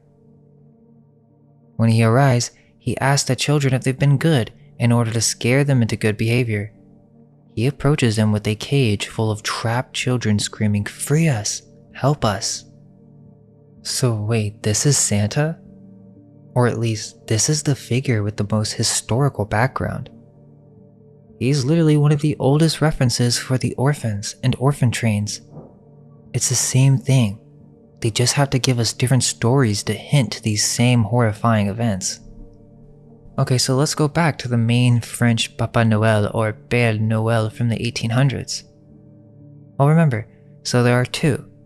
Papa Noel, which is the good Santa in red, and then Père Fouettard, which is the bad Santa. The older French-German Santa from the 1500s is actually just one figure. There are not two. But the good and bad Santa is both one figure who wears a big coat and punishes or steals children on orders of the Catholic Church. Well, these postcards make much more sense now, because some of these actually aren't Papa Noel. It's Père Fouettard, who's coming to capture the children. These are the exact same postcards, for the same era as the Cabbage Patch Kids. Père Fouettard is the butcher who originally killed the children in that 18th century story. He also has a big black coat, black boots, and wears a deer mask. Another name for this figure is La Père la Poquet, which means father bag in Old French, or even another term for scrotum. This Santa is a child thief, and the Templars, or elite Phoenician brotherhood, who have created different layers or forms of this symbol in order to hide this secret, such as with the gift-giving ceremony, Christkind is really just there to lighten the mood. They took the values of Christ and Hans von Trapp and merged it under one symbol of Santa Claus. He is a toy maker, specifically using elves to make human-like dolls, as with the story of the butcher. They were pickling human remains similar to the alchemist. Santa draws parallels to the Green Man and the Druids, but I believe we're dealing with the corrupted Canaanite Phoenician priesthood when some people reference these pagan symbols as the Druids, those of the yew tree, eventually becoming the Jews who stole the foundation of the Tree of Life, the priest of the Kabbalah. The Green Man can be seen in Christian churches and cathedrals from around the world. The connections with Christmas and the Druids are numerous, including the reference of mistletoe, which would be harvested by an ancient Druid priest with a golden sickle and was never allowed to touch the ground. Father Christmas in England originally was a depiction of the Green Man or a Druid wild man, crowned with the holy wreath, a staff, a wassail bowl, and Yule log. The Green Man is a reference for the true gift giver of not only life and nature, but the ancient priesthood in which the new Jesuit Vatican Church or Holy Roman Empire had received her knowledge from an already existing Church of Iessa. We're talking a hijack on an unbelievable scale. Santa Claus and its connection with children didn't come to England until the mid-19th century, when stories of Santa Claus and St. Nicholas were merged with the already existing Christmas figure. The Green Man is also an alchemical symbol for rebirth. Why would such a pagan symbol be found in these churches? The three-headed Christ? Is this connected with the 3 children who were killed and then revived by St. Nicholas? In order to understand Santa, we have to accept that this is not a reference to just one figure, but to some type of system of control using these Palatine families. St. Nicholas actually has a Greek cousin. St. Nicholas is not the only gift-giving bishop. There's St. Basil, St. Baal, which I think is no accident because Basil or Baal is also the origin of the Rosicrucians. He's also called St. Vasilios in Greek, and the St. Vasilios coat of arms is a double-headed phoenix. He also shares the same Templar symbols in his paintings. They also look exactly alike if you ask me. He too was in support of the new Holy Roman Church in the Nicene Creed. Known as St. Basil the Great, he was the bishop of Caesarea in Cappadocia, which is located in modern-day Turkey. He was an important theologian and one of the 3 Cappadocian fathers. There's not much on him other than that he was a contemporary of St. Nicholas during his time. The only difference is that St. Basil is for the Eastern churches, and that he was the patron of hospital administrators. In Romania, Moș Crăciun is a version of Santa who originated from legends of a shape-shifting demonic shepherd who refuses to receive the Virgin Mary to give birth in his stable. The wife of Crăciuna, Crăciuna or Crăciunica, in the study of Pericles Papa Hagi, secretly receives and inherits Jesus, for which Crăciuna cuts off her hands, but then the Virgin Mary glues them back together? So we're back to the story of Befana in the nativity scene. This time, Santa Claus is there and doesn't want to help with the birth of Jesus, and actually cuts the hands of his wife off because she did this behind his back, which would make her 3 separate pieces and then glued back together. There's another witch-like Christmas figure that we didn't mention, Grilla from Icelandic legend, who is an ogre, troll, monster, or giantess typically associated with Christmas. She was mentioned as a giantess in the Prose Edda, but wasn't associated with Christmas until the 17th century. She specifically has an appetite for mischievous children who she cooks in a pot. It gets weirder, because she is the mother of the Yule lads, or the Icelandic Santas. There are 13 in total, and they all have their red Phrygian hat, along with the gnome symbolism. They are troublemakers, thieves, and on each day, a different Santa or Yule lad will come, and to each with their own personality. Similar to Snow White and the 7 Dwarfs, but kind of weirder, like a sheep thief, bowl, dishware lickers, sausage swipers, the window peeper. What kind of stuff is this? I mean, they would just spy on kids? So wait, this story is in reverse. The dwarves or Yule lads are the helpers or swarthy Petes, but this time, they have the gnome Santa dress wear, and the Yule lad's mother, Grilla, is the one in charge of everything, because her husband is known to be lazy and is called the big-nosed man. So Grilla, or the female Santa, who birthed multiple red hat thieves, gets them to go and steal gifts and children who have been misbehaving so that she can eat them? Also, the house pet of Grilla and her husband is a black cat named uoıÿɾ, the Yule cat of Iceland. A vicious hairy animal that actually hunts out poor children who didn't receive anything new to wear and then eats them. They still make these Christmas cats out of light in honor of this legend. So, another witch? Or Templar? The Templar secret is everyone is worshipping the head of the goat, Mendes, the inseminator of Artemis, Diana of Ephesus, Santa being Mithras with his red Phrygian cap, the bishop eunuch, the highest ranking member of the order attempting to attain godhood through philanthropy, the androgynous Lady Liberty, or the Whore of Babylon. These symbols are multi-layered. Santa's workshops, or Saturn's workshop? Are we discussing the creation of artificial humans again? The depiction of Santa Claus at the North Pole subtly reflects people's impression of industrial progress after the Industrial Revolution in the 19th century. In the early 20th century, some images of Santa Claus had him making toys by hand, like artisans in small workshops. Later, the impression became that there were many elves under Santa Claus, and African-American black elves also appeared to make toys. There was a modern assembly line mass production type, but the toys were still handmade by each elf in the traditional way. A toy factory with Elohim-like workers, Saturn's reseeding operation, to feed children consumerism and materialism as they enter this new reset phase, but also a creation factory.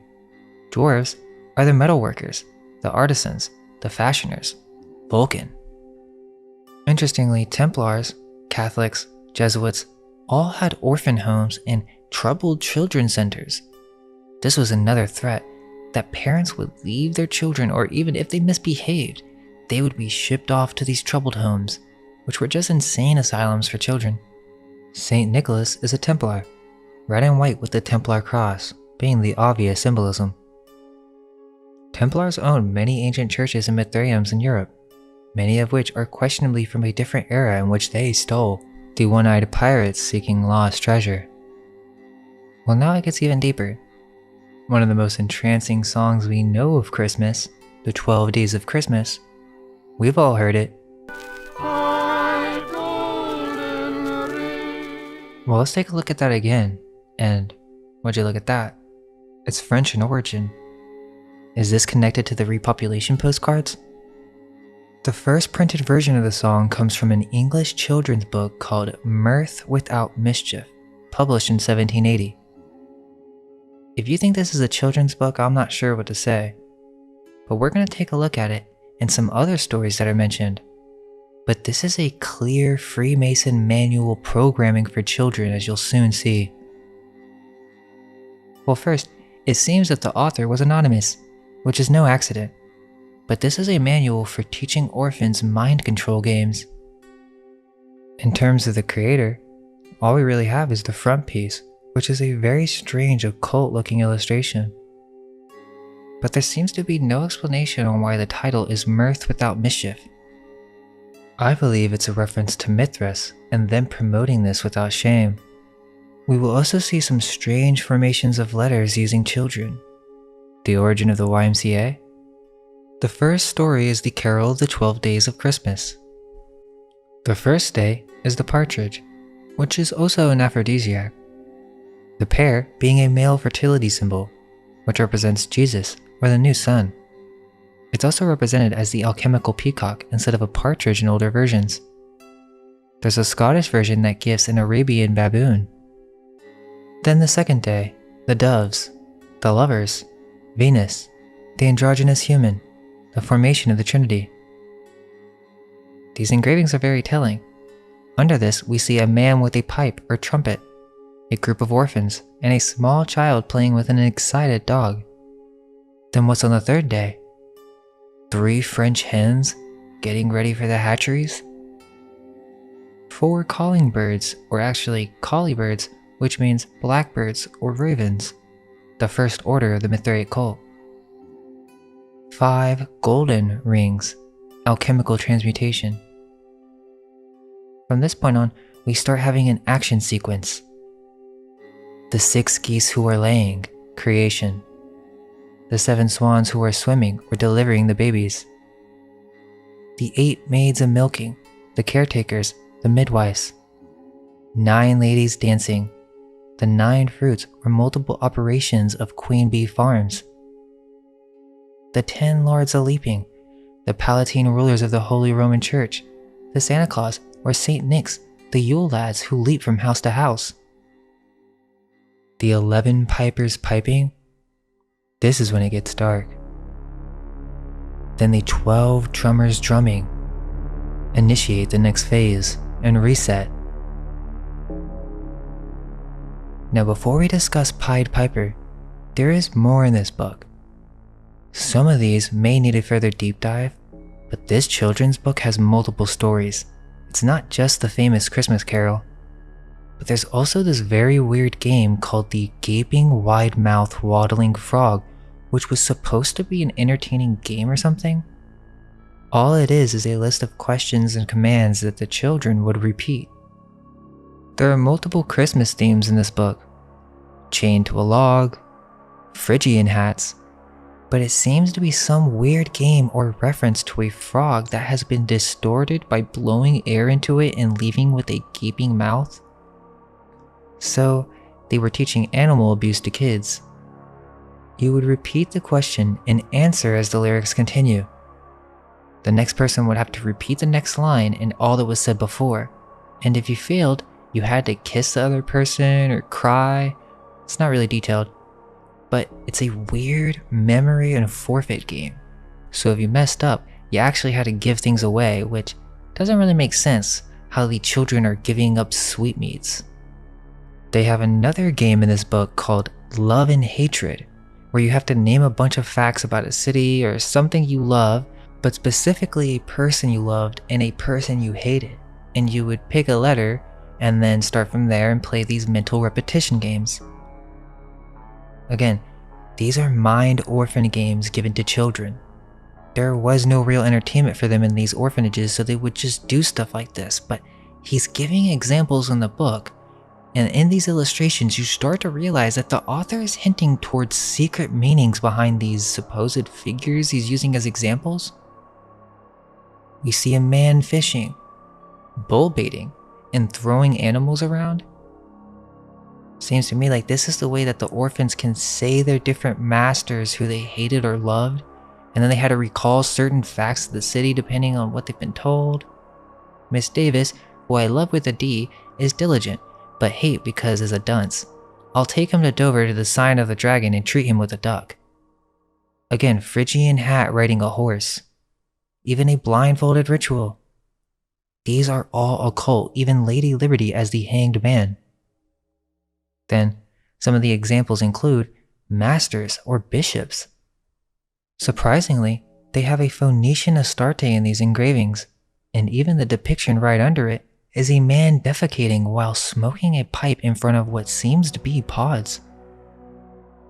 We do see the Statue of Liberty and Artemis in this mind game for children, but even pirates hijacking lighthouses, masked carnival and rituals, literal Rosicrucian symbols. And remember, this is the first printed recorded source for the 12 Days of Christmas song.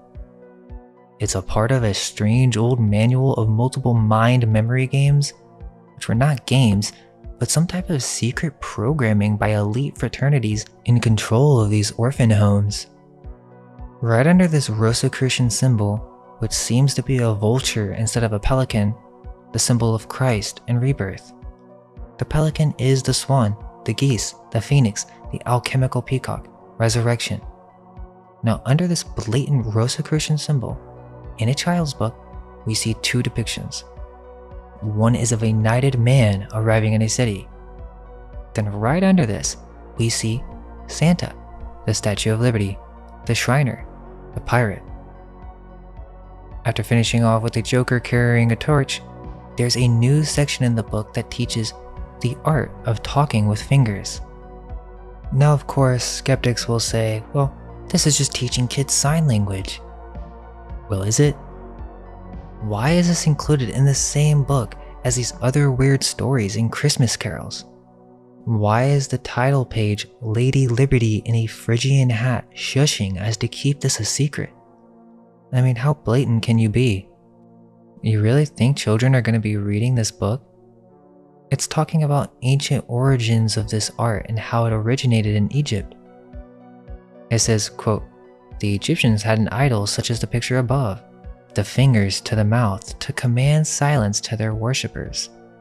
This has nothing to do with sign language and explains why in the same Mirth Without Mischief book that is supposed to be a children's book, it now makes sense why it's anonymous. Oh, and the last thing, there's more to cover, but at the end of the book, it shows children being distorted and morphed into letters. Something about it's just really creepy. But now we get to one of the most mind-blowing details. After a certain amount of time, there is no question. You'll begin to see a pattern. So the 12 Nights of Christmas, the famous Christmas carol, is actually a repopulation song taught to children in the creation of the new church. In the Piper's piping? Who is Pied Piper? The Pied Piper of Hamelin is a famous German fairy tale, but it's rooted in historical fact. He was the Pan Piper, or Peter Pan, the stealer of children, the rat catcher. A man would dress up in jester clothing, but in some depictions, you can see the same hooked red hat, the Phrygian cap. There's no denying the similarities. There's even a painting in the Palace Hotel in San Francisco from 1909, and he clearly has a checkerboard cloth as he leads children into the wilderness. He would lure rats away with his magical pipe, and he was paid for this service, but if the citizens did not pay what he asked for in return, his pipe had the magical power to lure children and lead them away from the city.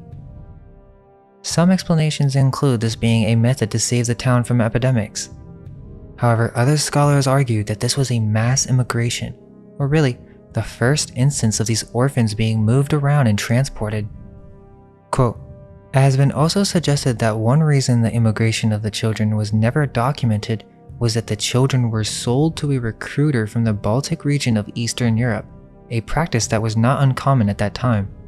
End quote. Emily Gerard reports in The Land Beyond the Frost, an element of the folktale, that, quote, "Popular tradition has averred the Germans who about that time made their appearance in Transylvania to be no other than the lost children of Hamelin, who, having performed their long journey by subterranean passages, reissued to the light of day through the opening of a cavern known as the Almischer Hole in the northeast of Transylvania." Among the various interpretations, reference to the colonization of East Europe starting from Low Germany is the most plausible one. The children of Hamelin would have been in those days citizens willing to emigrate, being recruited by landowners to settle in Moravia, East Prussia, Pomerania, or in the Teutonic land. Just a brief note before we continue. This author and other mainstream explanations will use this word, emigration, several times because that's what they want you to believe, that they left their country of their own will. Historian Ursula Sauter, citing the work of linguist Jørgen Yuldof, quote, "After the defeat of the Danes at the Battle of Bornhoved in 1227, explains Yuldof, the region south of the Baltic Sea, which was then inhabited by Slavs, became available for colonization by the Germans. The bishop and dukes of Pomerania, Brandenburg, Uckermark, and Prignitz sent out glib locators, medieval recruitment officers, offering rich rewards to those who were willing to move to the new lands. Thousands of young adults from Lower Saxony and Westphalia headed east, and as evidenced, about a dozen Westphalian place names show up in this area. Indeed, there are 5 villages called Hindenburg running in a straight line from Westphalia to Pomerania, as well as 3 Eastern Spiegelbergs in a trail of etymology from Beveringen, south of Hamelin, and Beveringen, northwest of Berlin, to Beringen in modern Poland." End quote. Udall favors the hypothesis that the Hamelin youths wound up in what is now Poland. Genealogist Dick Eastman cited Udall's research on Hamelin's surname that have shown up in Polish phone books. Linguistics professor Jürgen Udall says that 130 children did vanish on a June day in the year 1284 from the German village of Hamelin. Udall entered all the known family names in the village at that time and then started searching for matches everywhere. He found the same surnames occur with amazing frequency in the regions of Prignitz and Uckermark, both north of Berlin. He also found the same surnames in the former Pomeranian region, which is now part of Poland. Now, like I said, these scholars have their own explanations and conclusions for this. They say it's mass emigration, or that they were trying to give these kids jobs, or that children actually means the entire city. The amount of excuses is ridiculous, but we do know that this event happened. This is a process in which orphans were stolen, and a leading knight, dressed in bright colors, would take charge over a preceding land and assist in relocating certain children.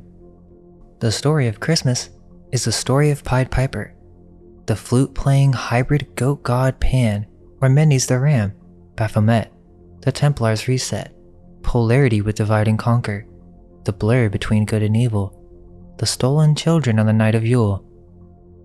Santa is the god of the witches, the god of the Templars, the god of the Masons, a multifaceted symbol representing both Lucifer and Saturn, a sexual symbol of rebirth that involves rites with young participants. The Phrygian cap is the hooked sword, the degree of Perseus, the sickle, but also the crescent moon. The Pied Piper is Peter Pan, leading the children to Netherland. And who does he have to watch out for? Captain Hook, the red hat, red coat, the sickle of Saturn, Jolly Roger flags, teraphims, skull and bones, secret societies. Is it all a conspiracy? Or is there something else going on? Or are we all being secretly initiated into an ancient order of the whore of Babylon, or the mother of harlots, through this yearly ceremony of the man in the red coat and red hat who sneaks into our homes while we sleep on the winter solstice, the birth of the morning star? So how did this become a Christian holiday? Well, let's circle back around, because there are many groups who oppose this blatant day of secret symbolism and evil practices. The Puritans banned Christmas and made it illegal with a fine of 5 shillings in 1659 Boston. Even in England, it was banned by the Puritans and Protestants because they were suspicious that the traditions were too deeply associated with Catholicism. Many also felt that the Christmas festivities had simply become too drunken and debauched. Presbyterians in Scotland had outlawed Christmas in 1640. In 1647, there was a ballad sent to the king that was against the Christmas ban titled "The World Upside Down," or a brief description of the ridiculous fashions of these distracted times. Interestingly, it seems like the song is alluding to the eating of flesh from the soldiers fallen from the 1645 Civil War, where Christmas was also killed. Its origin is in scripture. Quote, "But the other Jews which believed not, moved with envy, took unto them certain lewd fellows of the baser sort, and gathered a company, and set all the city on an uproar, and assaulted the house of Jason, and sought to bring them out to the people. And when they found them not, they drew Jason and certain brethren unto the rulers of the city, crying, These that have turned the world upside down, and come hither also, whom Jason hath received, and these all do contrary to the decrees of Caesar, saying that there is another king, one Jesus." Acts 17, verse 5-7. It's basically a reset song that is played after civil wars. Jehovah's Witnesses are also very against Christmas. Quote, "Jesus commanded that we commemorate his death, not his birth." Luke 22, verse 19-20. There's no proof that Jesus was born on December 25th. The birthday is not recorded in the Bible. And Jehovah's Witnesses also believe that God does not approve of Christmas because it is based on pagan customs and rites, which is correct as we've learned with the celebration of Yule, or the Black Goat. Although the Jehovah's Witnesses have their own problems and cult-like tendencies, they do have a point. Most Christians will just say that they don't celebrate Christmas because they don't believe in Jesus. But that's not true. They just don't believe these events honor Jesus in any way and are actually pagan in origin, including Valentine's Day, Mother's Day, Easter, Halloween, and yes, even the birthdays. They are all astrotheological occult rituals that we participate in yearly. Which is correct. Santa is Saturn on the winter solstice, the Black Goat, the Black Sun, and his elves, El or Elohim, are the other planets, his minions from an esoteric and astrological context. It's all just secret Saturn worship. Yahweh or Baal, which Jehovah is just a Latinized version of Yahweh or the Demiurge, which also has a similarity to DMT, jesters, and clowns, the Nephilim, who can unzip reality and reveal the realm of machine elves. We didn't mention the worship of the mushroom, which deserves its own video, but knowing that Santa Claus is a Vatican Knight is good enough, as there are many secret symbols to cover when it comes to the different occult rites of the New Roman Church. The similarities are fascinating, and I remember this classic book on this by Jan Irving, and although I don't agree with everything he says, I am a fan of his work on the creation of the counterculture, the religious worship of the mushroom, and how psychedelics were reintroduced to the general population by modern alphabet agencies. Long story, but this goes back to Yule as well.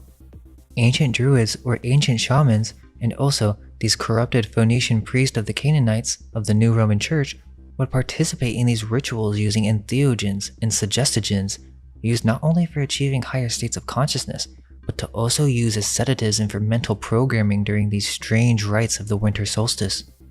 The Amanita muscaria is seen in many old church paintings. Jesus even worshipped the mushroom. In older Norse traditions, they would collect these mushrooms and leave them as gifts during the winter. Siberian reindeer actually eat these mushrooms, which could explain the tradition of leaving out food for reindeer and why they possess magical flying powers. Evergreens or where these shamans would actually find these psychedelic mushrooms.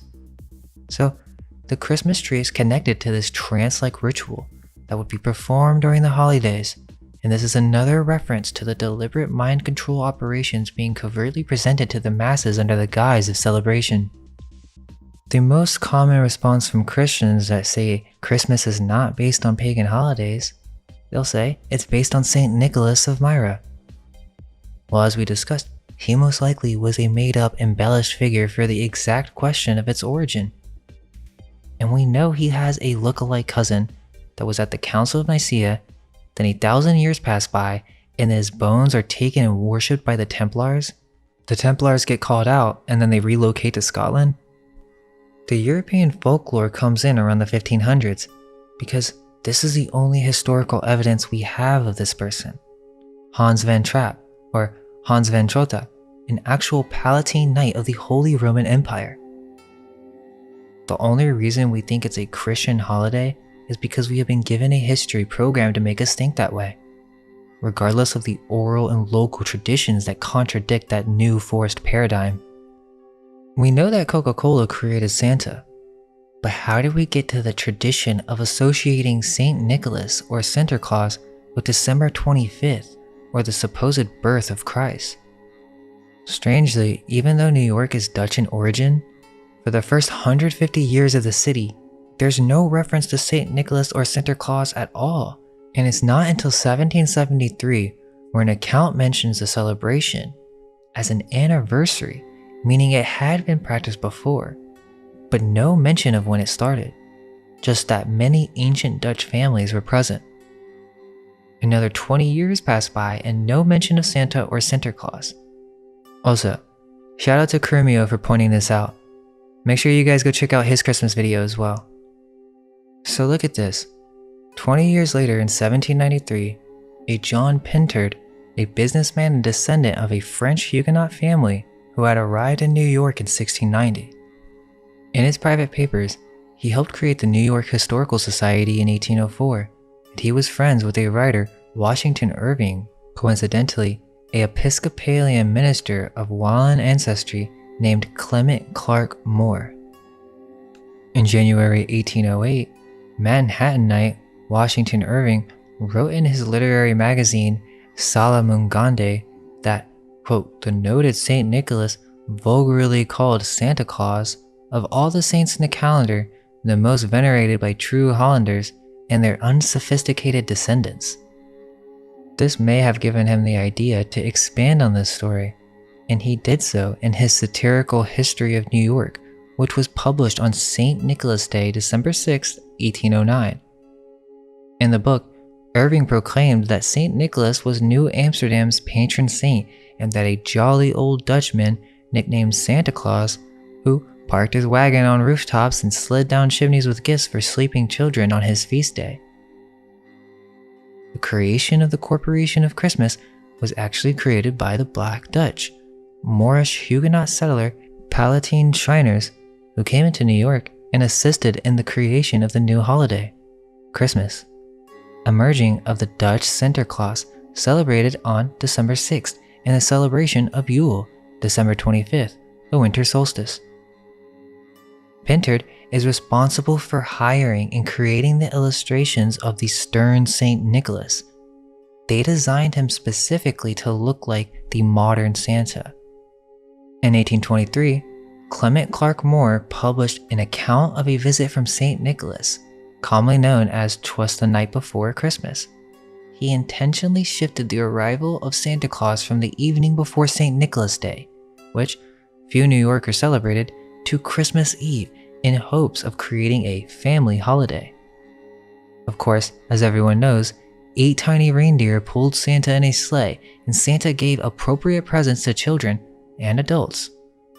The poem has remained one of America's most popular poems for almost 2 centuries.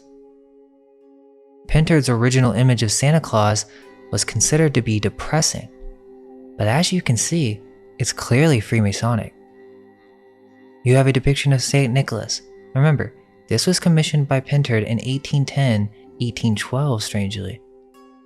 He is clearly seen to be black with the Templars cross, holding pine cones, a wand, a dog by his left side, and would you look at that, the beehive behind him? Is this another Diana of Ephesus symbol? We see 2 white children who seem to look like orphans, and below them there's a pot on fire with 2 black soldiers and a cat. So what they decided to do was make this more presentable, or really more commercial. This is when they changed the depiction of St. Nicholas into a large white jolly man. In 1850, Thomas Nast, a German immigrant who had just arrived in New York, created the modern image of Santa Claus based on Pintard's original idea. This was the transition of turning Santa Claus from a saint of the Catholic Church into the modern-day Santa that we all know and love. Or maybe I should say used to. Santa is heavily associated with orphans, and even in Elf with Will Ferrell, he accidentally steals a baby from an orphanage and just keeps him and raises him to be a human elf. Christmas Comes But Once a Year from 1936 is about orphans waking up on a Christmas from a licking dog only to find that their toys are old and falling apart. They're so traumatized that the head of the orphanage thinks of an idea. He dresses up as Santa, gives them new gifts, and the illusion of Christmas. That should cheer them up. The Polar Express seems to be a reference to orphan trains, taking the children to the North Pole, or Neverland, the night of Yule. The orphan trains are typically thought of as being an American event during the 1850s to 1920s. But these occurred earlier. They just weren't documented, and kept secret through legend and allegory. Operation Pied Piper was a covert military operation on September 1st, 1939, during the Second World War, where they officially relocated 1.5 million people. The name of this event is in reference to the Pied Piper legend of old German heritage. This undeniably connects the orphan trains to not only Pied Piper, but to Santa, as they are the same knight with the Phrygian cap. The numbers of this event are not truly known, over 4 million people were displaced. But what we do know is that Pied Piper came and took the children. But here's a detail they didn't mention on Wiki. They relocated 1.5 million people in just 3 days. The majority were children because the government decided that this would protect the children from threat of war and infectious diseases. 500,000 children were immediately evacuated, as explained in old British newspapers. They were taking the children, and the name of this operation was called Pied Piper. Think about this, this is back in the day before cell phones. How do you manage a system like this forced by the government? Some kids never saw their parents again. This is horrifying. There's this old documentary that talks about how children in their thousands leaving their parents so that they could go to new safe zones for protection under their Catholic teachers. Each of these children were wearing literal gas masks. I do want to shout out another channel that has a video on this. You can find it if you search Orphans of Operation Pied Piper. But other than that, I don't want to say any other key terms, and I'm sure you'll understand why. In the early 1900s, they promoted this event by manipulating the emotion of love, just as I was saying with Christmas. But interestingly, in that documentary, they said that the kids didn't mind at all leaving their parents, that they actually saw it as a holiday, a field trip. Because these kids were so programmed that they're constantly in school, they have no entertainment to the point where they're just repeating memory games, nesh into the fact that they're complicit in Freemasonic rituals. They wanted to leave their parents. That's how programmed these people were. And the parents probably had their own bit of programming, telling them this was the safest thing for their child. They were delivered to multiple European countries, and even Australia, where they were told all sorts of promises of sunshine and rainbows. But where do they end up? Why name a military operation after a fairy tale where children are taken away from their parents by a man in a red hat with a magical flute? It's the exact same story. A city is overrun by rats or disease. Then the knight, the Templar. There's even an old movie where you can see this blatant symbolism. The magical Pan Piper says, "I can remove all the disease, just pay the fee."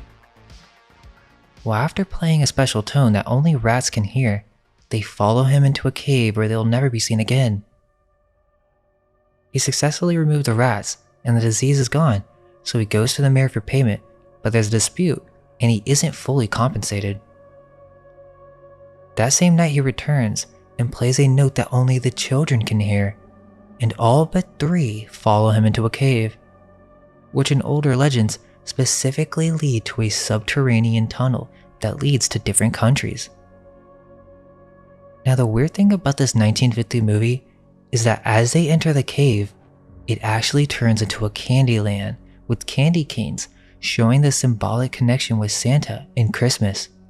And C.S. Lewis's famous supposedly Christian series of the Chronicles of Narnia, the beginning of the story starts at the exact same time frame, in the 1940s, at the beginning of the war. Their father was sent off for war, and so the children are saying goodbye to their mother and boarding what would seem to be an orphan train. They were to be relocated to live under an unmarried professor in his manor. The orphans, as soon as they arrive, begin to explore the rooms of this grand mansion. Lucy, by no coincidence, is the youngest child who finds the magical wardrobe. So she goes through a dark tunnel, sees a light, and is transported to a land of snow. The first thing we're exposed to is a streetlight or lamp, symbolizing her initiation into a secret order. She walks up to the streetlight and says, "In the middle of the wood?" So this is a reference to Yule and pagan rituals in the woods. Then out of nowhere, where a fawn appears, and this is no accident, as it connects to the ancient symbolism of Pan and to Pied Piper or Pan Piper. It's the same figure, leading children to get lost in the woods, not to mention the erotic Priapus cult, who's also the god of genitals and beekeeping. Lucy meets the fawn, and then they go in for hot tea, and the fawn is literally naked, where in the beginning he was clothed. And even in the background, you can see what looks to be fawn worship symbols. But it's weird, after feeding her tea, you can see he watches to make sure that she starts eating. After a few bites, he explains what he likes about Narnia. He pulls out a flute that's in the shape of a Freemason compass and begins playing a tune as he watches the child slowly fall asleep. Interestingly, in the very next scene, it slowly dissolves into daylight, where now we can see two gnomes with the red Phrygian cap hanging out with female spirits or sirens. Now this is no accident. This directly connects this scene of Pan with Pied Piper. A Pegasus lands and drinks from the water, representing sexuality. Also, Pegasus is a hybrid creature, said to be an alchemical creation, as the scene is depicting a golden age in which Saturn ruled before Narnia was turned into ice. When she wakes up, she even says, "How long have I been asleep?" which seems that she was actually drugged, and that this Pan is still asleep in ecstasy, lost in a mystical vision of symbolism. She says, "Mr. Tumnus, wake up, wake up." He wakes up and immediately starts crying in shame. She demands that he explains, and his words are, "I'm a very bad fawn." Some may think that this is overanalyzing, but are we truly observing this under the right context after everything that's been presented so far? He took service or pay under the White Witch, Lady Liberty? He says it's always winter, never Christmas specifically. The child, confused on who the witch is, still doesn't understand. The Pan or Fawn character then explains that he was paid by the White Witch to be a kidnapper. Quote, "Would you believe that I'm the kind of fawn that would meet a poor innocent human child in the woods, pretend to be friendly with it, then the scene cuts and the child Lucy is very concerned. The fawn continues, and invite it home to my cave, lulling it to sleep, just for the sake of handing it over to the White Witch?" "Oh, I'm sure you wouldn't do anything like that," Lucy replies. He looks at her assuringly. "Yes, you are that child." So hold up, let me get this straight. He had orders from the White Witch that if he saw a daughter of Eve or a daughter of Adam, he was literally to kidnap them, fool them, bring them to his subterranean cave, and then deliver the children to the queen? This is the same story of Pied Piper, or Santa Claus, Krampus. The fawn even says that his flute was designed to put the children to sleep, so he has a magical flute, and he had planned this from the beginning, because he was afraid of being turned into stone. But after the child begs for freedom, he says, "Of course, I can't do that now that I know you." His whole character is deceptive from the beginning. The White Witch is Santa Claus from a pagan tradition. She rides in a sleigh pulled by two horned white horses that is also steered by a gnome in a red Phrygian hooked hat, while she wears the Statue of Liberty crown.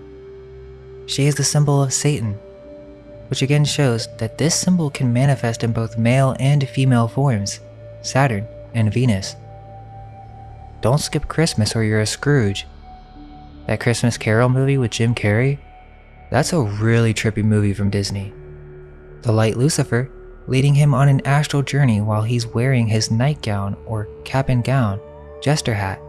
You can even see this on the older depictions.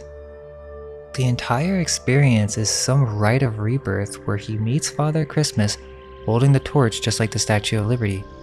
And this scene is really creepy. Actually, multiple scenes in this movie are really creepy. Even the faces when they start to morph. Interestingly, Father Christmas even says he's a part of a brotherhood. They even show the androgynous symbol with the human sins represented as the ignorance with the male and desire with the women.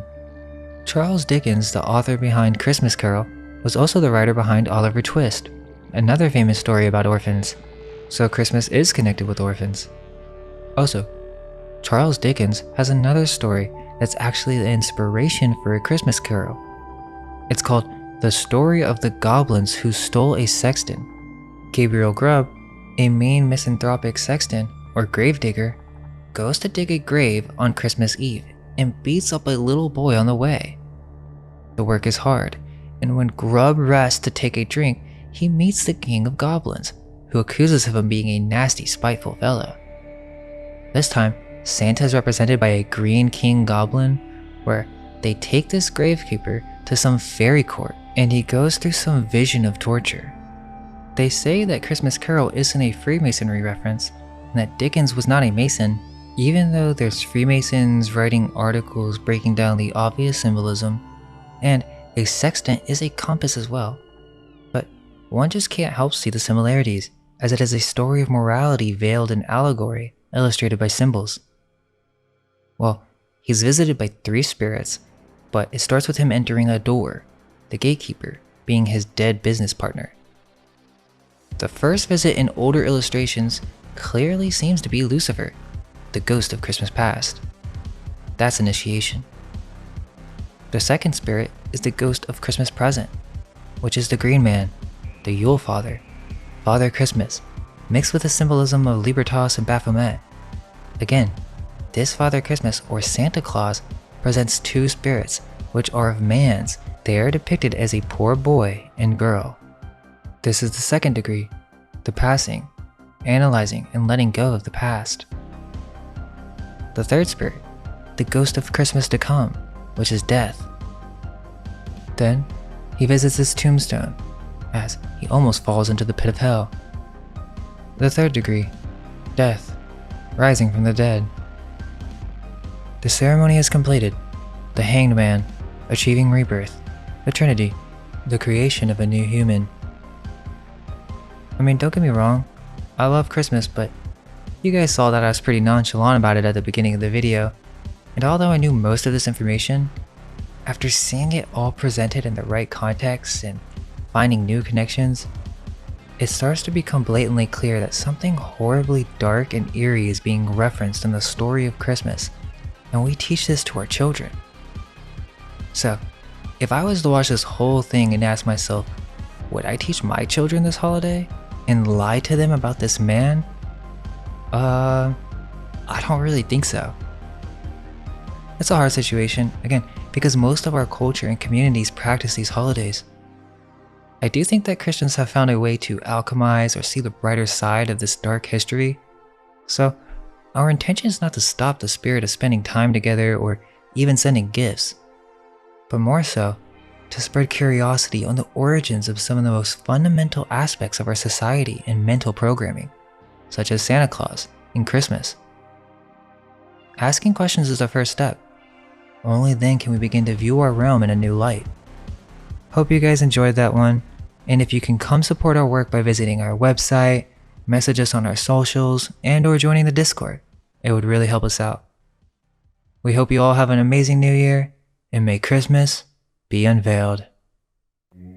Let go of everything you think to be true. Relax the mind and ask the question, do I truly understand what this reality is?